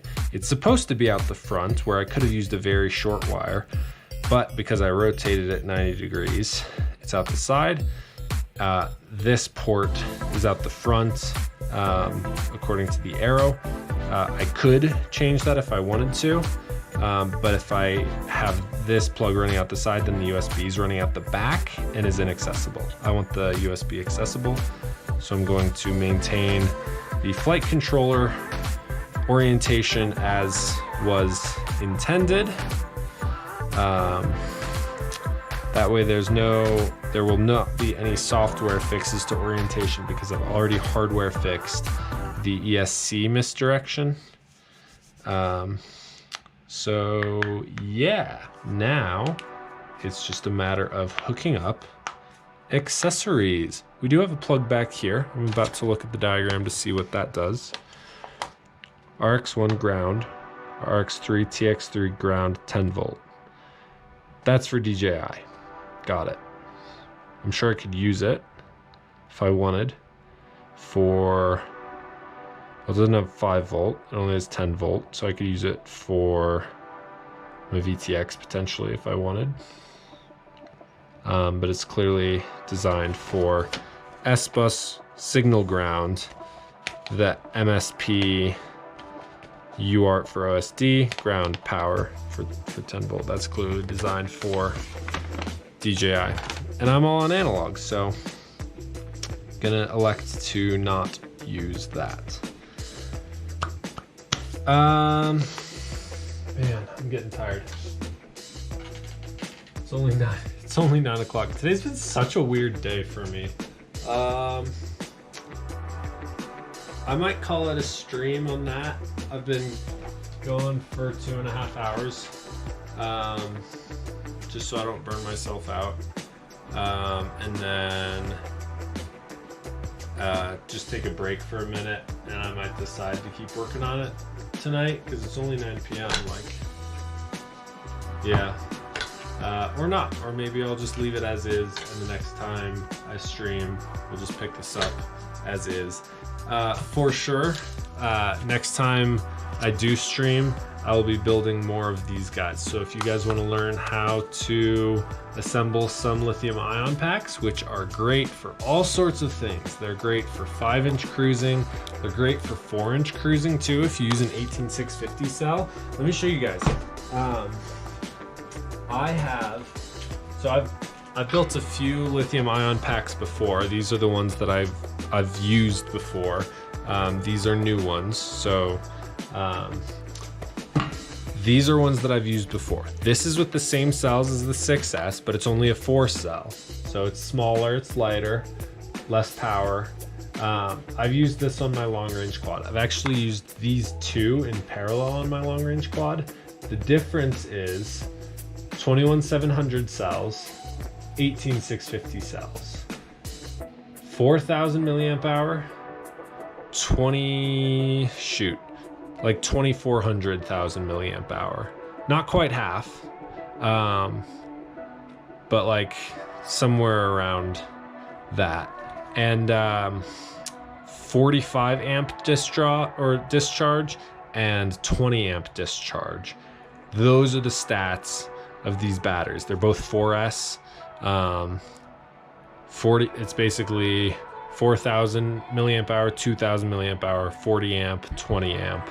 It's basically how it breaks down. It's a little bit different than that, but this one is great on a 5-inch. It's great on a 6-inch. It's great on a 7-inch. This one's also okay on a 5-inch. Not quite enough amp draw to sustain a 5-inch for more than just very gentle cruising, at least a 5-inch freestyle. I've run it on my 5-inch freestyle, which is a heavy 5-inch. If you were to run this on a lightweight 5-inch, you could get some serious flight time. Me running this on my heavy 5-inch, I got 9 minutes of like decently fast cruising, like 35 or 40 miles an hour the whole time. I strapped this thing to this long range baby crocodile 4-inch bind and fly, 4-inch bind and fly, the Gep RC baby crocodile. I just bought it just because I wanted to see what the hype was with these long range 4 inches. So this battery is about as big as you would ever want to go on this quad. Battery probably weighs just as much as the whole quad. So it is a pretty intense battery capacity to weight ratio. I got 18 minutes of like good cruising with this thing. Cruising at probably like 25 or 30 miles an hour because this thing's tiny, like it's not fast. It's on 1404, 2750 kV on 4S. Like it's low power. It's very low power, especially with this thing only maxes out at 20 amp discharge rate. Like this thing does not have power when together, but I got 18 minutes of flying this thing. I was like, that's insane. So lithium ion is fun, and I'm excited to do some more tests with it. move up to 6S with it instead of just 4S. I really like these 21700 cells as opposed to the 18650 cells, but a lot of people are doing good stuff with the 18650 cells. If you do like 6S and you run 2 packs in parallel, it's a lot smaller than this would be because the cells are so much smaller. They're about the same height, not quite, but they're so much thinner. It's kind of hard to tell here. But when you hold them together, like it's a significant difference. Oh, I've got the hiccups now. Anyways, that's a long rant. I'd be happy to pick up on that conversation another time. But for now, thank y'all for hanging out. It's always fun to hang and chat with you guys. Let's make sure I'm not missing anything in the chat. Yeah, Family Guyver, you got it. ESC motor 1 to the desired ESC output. Paul McDonald says I've only tried rewiring once and blew it. I haven't tried since. That does make sense. It's risky. You gotta like double, triple check your work, and don't pull a Ciotti where you double check your work but you're looking at the wrong diagram. Like, look at the right diagram. I mean, it'll absolutely that's the thing about this process is any one misstep will cause you to blow. It'll cause you to blow the flight controller and or the ESC. Like, it's a bad thing. So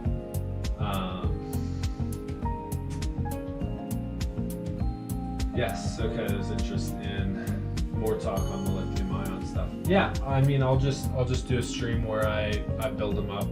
I'm really excited to get those 6S packs out on my 7-inch and fly them. It's going to be really cold and snowing here this weekend when I have time off, so probably not anytime soon, but I'm really excited when the weather's nice to get out and actually put those packs through their paces. Anyways, that's all for me tonight. Much love. Oh, I've got, hold on, where's my cursor? Warning notification. Skipped frames. Skipped frames detected. 40. You gotta do more to notify me, OBS. Apparently I've been losing frames this whole time. Oh well. Love y'all. Have a good night.